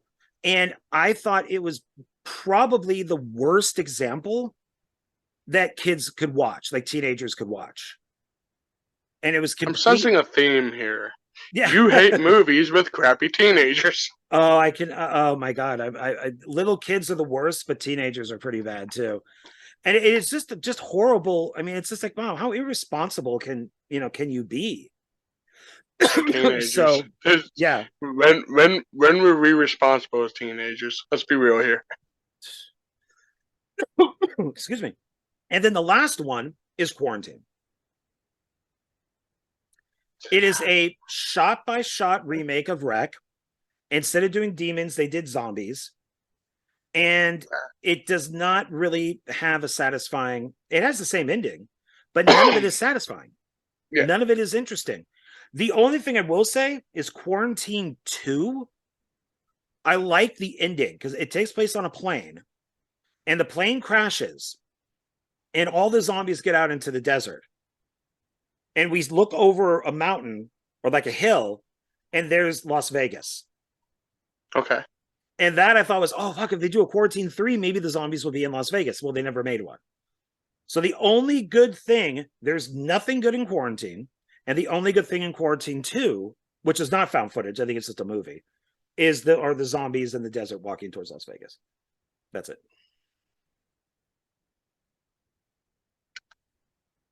Never mind. I was gonna ask a stupid question. I was like, wait a minute. I'm not sure if this is true or not, so I'm not gonna. Never Ask mind. it. Wasn't I'm I might be confusing this with another movie, so if I'm wrong, please forgive me. For Quarantine 2, was it true that they used like one of Sean C. Phillips's reviews or something for one of the movies, for part of the movie or something? Maybe for part 2. That I don't know. Because I know he's I definitely. remember. Let's see. Let me get back on here, but take a look. Let's see. Because I remember him saying something like that when he was, I think when he was still heavy, he was saying about how they used his review for Quarantine 2 or something like. I could be mistaking it for another movie, but I'm not sure. Wow, Quarantine doesn't even list Quarantine 2 as a sequel. That's how bad they removed it. Let's see. Yeah, I haven't seen the Quarantine in a long time. It was 2008, but I do remember watching it twice. And I thought I'd give it that second chance, and it just did not work for me. Yeah, it just ends up being like a virus or something. Yeah. Let's see here. Quarantine 2. Quarantine 2 Terminal. I'm not sure how I would look that up. Maybe like Sean C.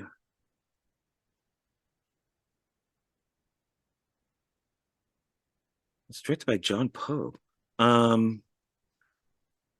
Sean C.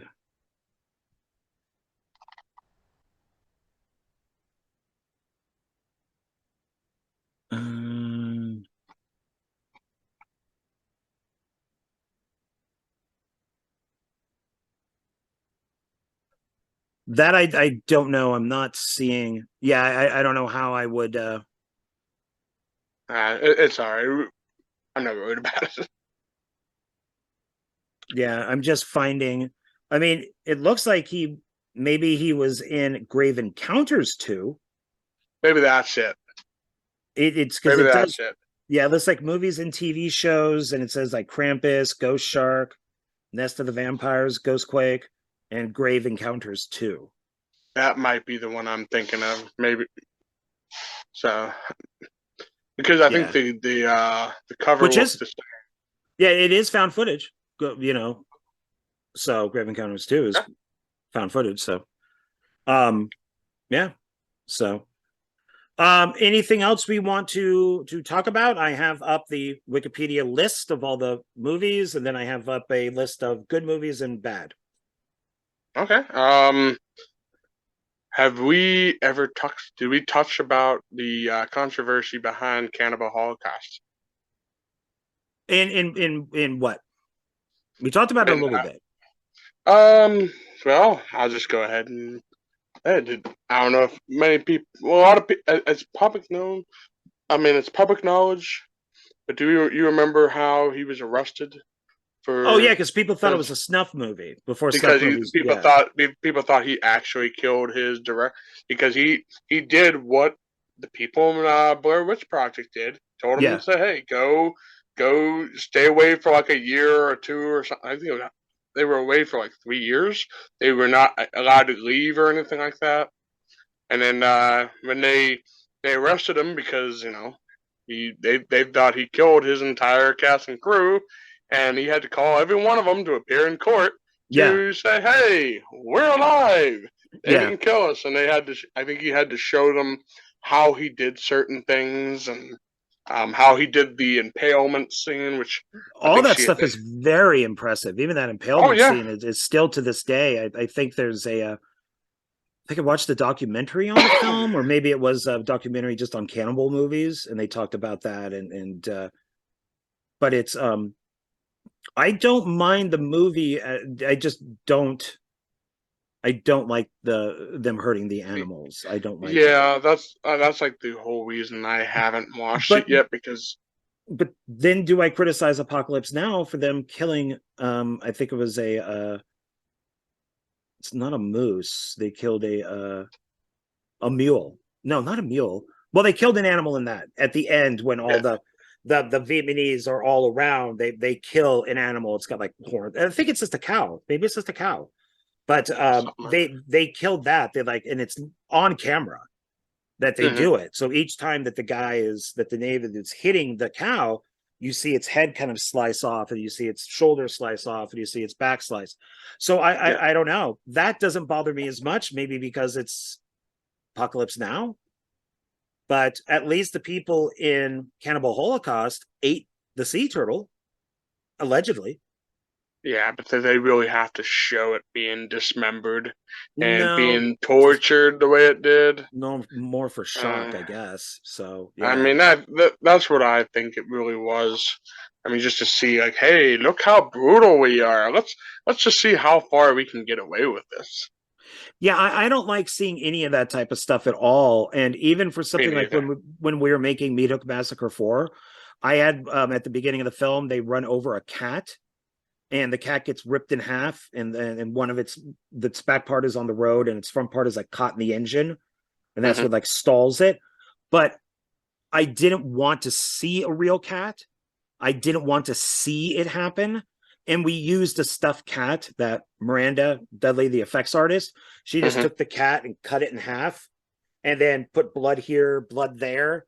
And then we just had the back of it sitting on the road. And then the actress pulls the front of the cat. Oh no, I think the front of it is in the back of the car, and then the back of it is in the car because she pulls it out by its tail. And it's like, Yeah. that's the extent that I would do. Yeah. I don't want to see animals being hurt. I don't want No. a shot of a cat like on the road, and then we hear that it's in the engine. I don't want any of that. And I had no problem doing that because it was a stuffed cat. And it Yeah. looked like a stuffed cat. It looked like something. In fact, I think it was something that one of Miranda's friends got off of like a little kid's bed. So it was just like a black and white stuffed cat, and I have Yeah. no problem. I did too for Skull Evil. My cat Boris is in the movie, and we see a shot of him on the sofa, and then we do see his bones later on because the green mist turns him into bones. And I was okay Yeah. with that because we don't see him turning into bones. No. It's just here's Boris on the sofa, and then here's his bones later on the ground. But this may sound weird, is the short film that I want to do called Delete is kind of like a quasi film that takes place at the same time as Skull Evil. So like the same actors are in it, there's some of the same props will be in it, and Boris may be in it too, but I have a cell phone that has a whole bunch of pictures on it, and Mikey will delete those pictures and like all those people disappear, like they all just die when he deletes the pictures. I had Boris's picture in it, and I took his picture out because I said I don't want to delete my cat. Like for some reason I had like a really weird vibe because I consider him an actor. He's in the credits. So I said, okay, well, I want Boris to be in this. And I felt, no, I don't want him to be deleted. There's a picture of me in there. I'm like, I don't mind me being deleted and not existing anymore, but I just didn't want my cat. So, but yet I'll show bones. There you go. So, well, let me ask you a question. Since you've been, you've made a found footage film, can you explain, like, maybe since you made two short found footage film, can you explain the process of how you, like, what, like, give us a little rundown of how you did everything, you know, how'd you make it, you know, believable, you know what I'm saying? I mean, I'm guessing that everybody has their own, because I worked on another found footage film, and I was just helping out on crew, and I did a small acting bit, and they did it differently than I did. They took some of my advice, but they did it more the way that they wanted to do it. So I guess there's really not one way of doing it. But the way that we did it is our first one is called "If I Can't Have You," and it's a woman it's a Julianne Prescott, and she is obsessed with her ex-lover, who's Selena D.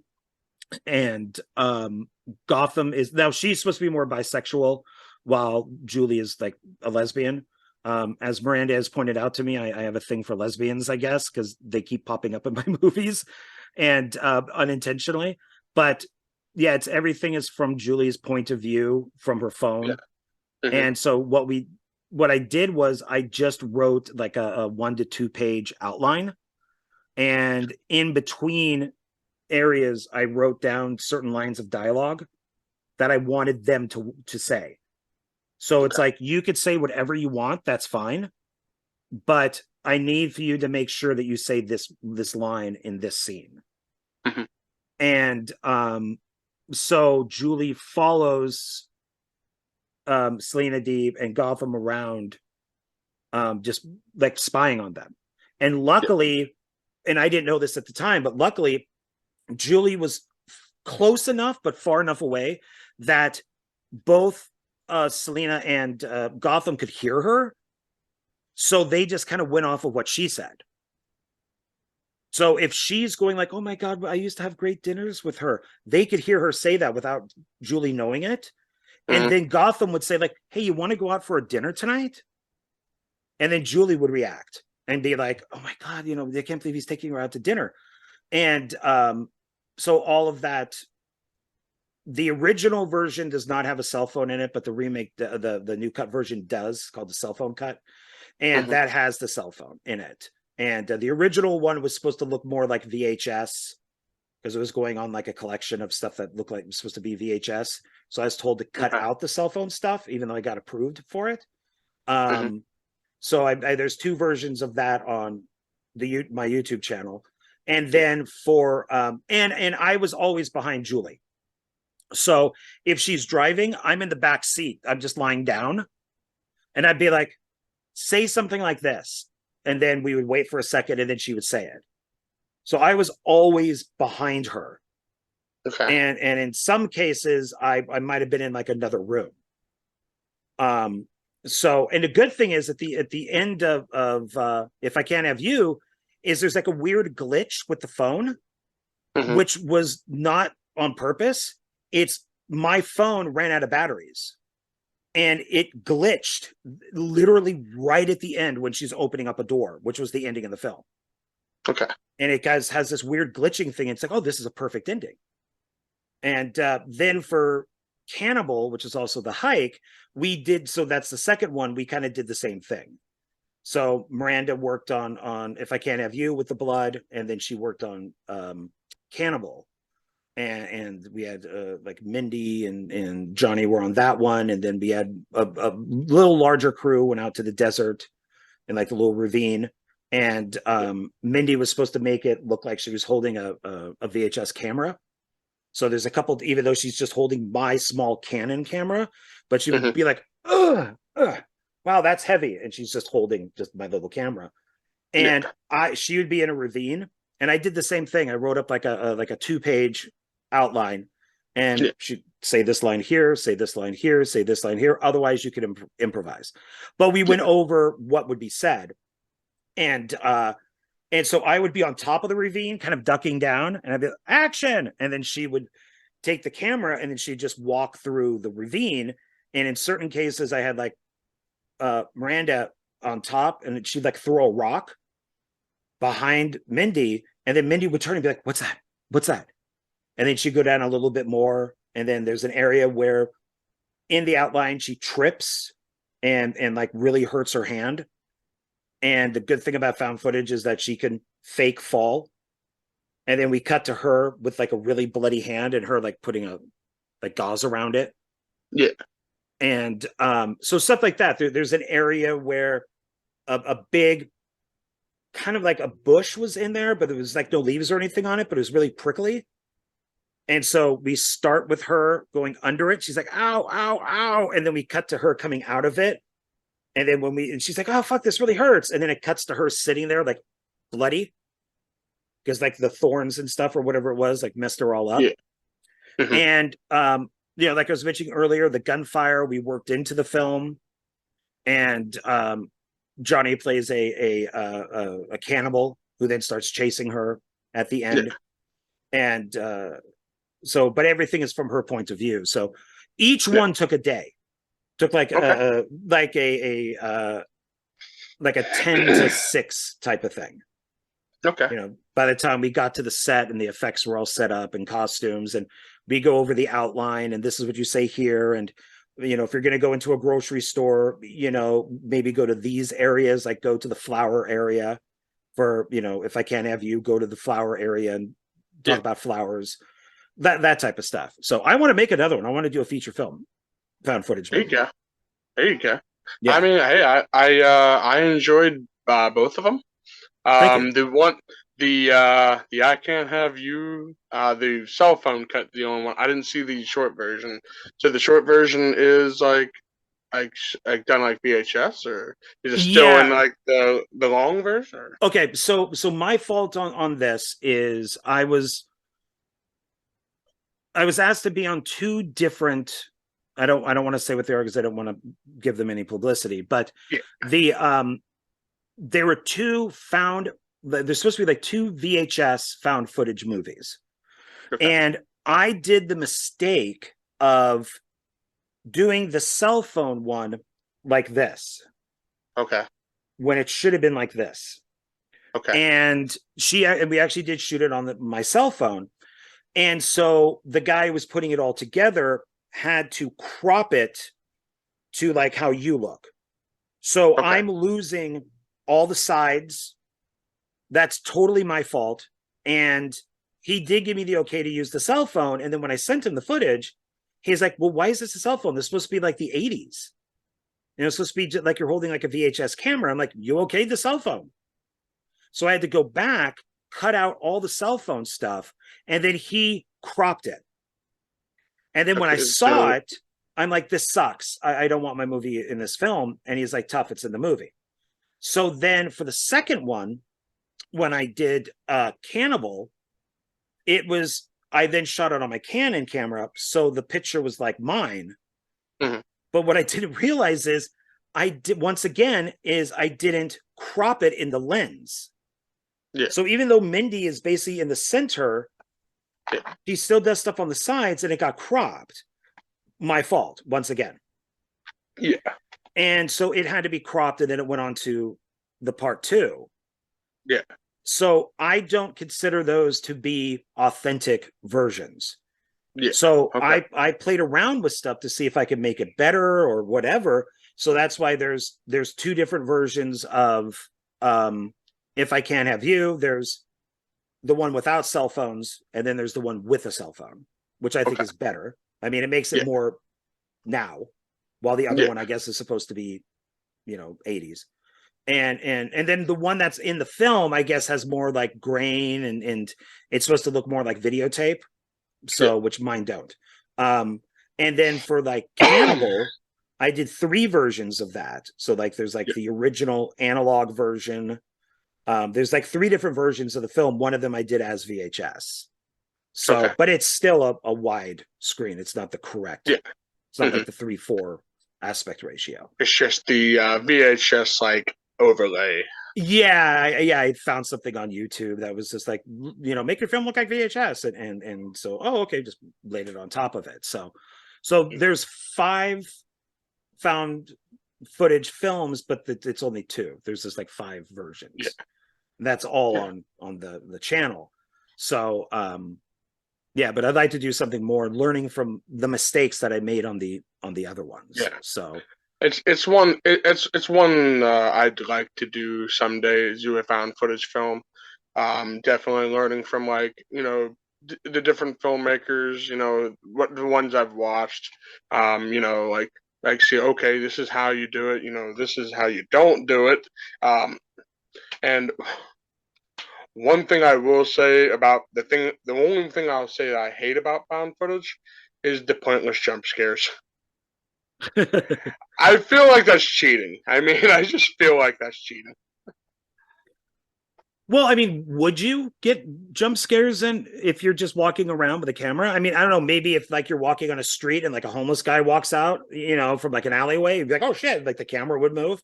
I mean, maybe, I guess. I mean, yeah, but but it's always the stupidest stuff though. It's like, dude walks over to closet, opens up closet, a cat jumps out. I love cats jumping out. I still have to do that in a movie. I really want a cat to jump out. Just to do it, because everybody else has done it. I mean, I don't know. I mean, if that's what you want to do, go for it. I mean, but I will say though, your 2, I enjoyed both of them. What is it? I Can't Have You. If I Can't Have You. If I Can't Have You, which is actually taken from the song from Saturday Night Fever. If I can't have you, I don't want nobody, baby. I keep getting the title wrong. Well, anyway, I will say it did make me a little uncomfortable, which is what you were trying to do with her stalking. Like the whole time, I'm like, oh man, are they gonna turn around and see her? Are they gonna turn around and start chewing her out? I was waiting for that the entire time, and it never happened. Darn you, John! Missed opportunity. No. Well, and you have to put a lot of trust in your actors too, because they're holding the camera. Yeah. So, and a lot of stuff is they did a good take. job. They did a good job. I'm not down. I just kept thinking, I'm like, he's gonna. Especially when they were in the store, I thought for sure he was gonna turn around, and how close they were. I thought you were gonna make it like, dude, why are you doing here? Go away! I don't love you anymore. You know what I mean? Like something like that. It would be like, okay, I was like, okay. Well, and we didn't get stopped. Nobody stopped us. Like once again, Julie has the phone. I'm standing right behind her, and we're filming 2 people that are right over there. And I have employees walking past us and customers. Not one of them said anything. Wow. Okay. So we just shot right inside. I think it was a Smiths, and which was another question I had for the guy that was bringing it out. Is I said, well, we're going to be filming in probably like a supermarket. I said, and I caught, you see Starbucks, and I'm like, but there's no Starbucks in the 80s. Oh, I don't care. Okay, all right, fine, okay. So Oh man. It Well, works for anyway, today, but not so back then. I thought it was very well done. I really Thank you. enjoyed I appreciate the that. entire movie. I didn't see the short version. I seen the cell phone cut, which That's the better one. Yeah. I thought it was especially when she stops in front of the camera or in front of the mirror a couple of times, and then I my favorite part was when she does it before she goes up, and I'm not gonna say what happens. Does the deed, I will say, and when she comes back out, you see her look at the mirror again, and you see, you know, no spoilers. Yeah, it's with that one. Julie did a really good job. Yeah, When she she did a freaks out in fantastic the job. car before she goes to the house, she has that freak out. I left her alone. I left. So I said, "This is all you. This is your scene. You do what you want." What was just written in the outline is she freaks out, something like that. And I left her alone. I went into the house and I said, "Just come back when you're done." And it was one take of her just freaking out, and it was perfect, and it looked good. That When she started smacking the steering wheel, I was like, "Oh, okay." She's I good. wasn't expecting that. She's good. Well, She's yeah, good. Mindy does a really good job in it too, with like constantly being in pain because she just gets all ripped up, and it's that's why the writing credits just don't say me. It says, written by me and the cast. Like, I came up with the outline, but they came up with all their other stuff. So it's not fair to just list the film as me. It's, and camera is listed as Julie and Mindy, stuff like that. So it's like, I didn't operate the camera, you did, so you get camera credit. You freaked out and slammed your your hand and stuff on the dash. That's you get writing credit. Yeah. So it's the only fair thing to do. So exactly. I mean, give credit where credit is due. Yeah, and, I wouldn't mind doing a feature version of Cannibal. I kind of already have some ideas that, it'd still make it like found footage, but or maybe do a little bit of both, found footage and regular footage, to kind of space it out a little bit. Hey, if you ever need help, let me know. I will, of course. So, all right. Well, I think we're at that time. All right. Well, I mean, unless there's found footage. Yeah. So unless there's anything else you would like to talk about, we should say our goodbyes. I mean, I think we said everything we can. I mean, maybe someday down the line we can revisit this conversation. I mean, there's a lot of stuff we could probably revisit. I mean, found footage is, it's such a unique genre. I mean, I doubt we covered everything. So yeah, I don't even think I grabbed everything. I mean, it was just I spent an hour looking, and it's like I'm not going to spend like 2 hours looking for this stuff. It's going to be a giant pain in the butt putting it all back as it is. And I know there's stuff in these. I know it, but I'm not going to go through like 20 boxes. It's just not here. It's also there's a bunch over there too. So it's like, I'm not going to do that. So this is just what's on the shelves. Yeah, I mean, like I said, I probably missed a whole bunch myself, and I'm like, it is what it is. So I'll show and at my dad's house. At my dad's house. So there you go. Your next the next time we do one of the found footage 2, you could do it from your dad's house, and you have a whole other slew of movies.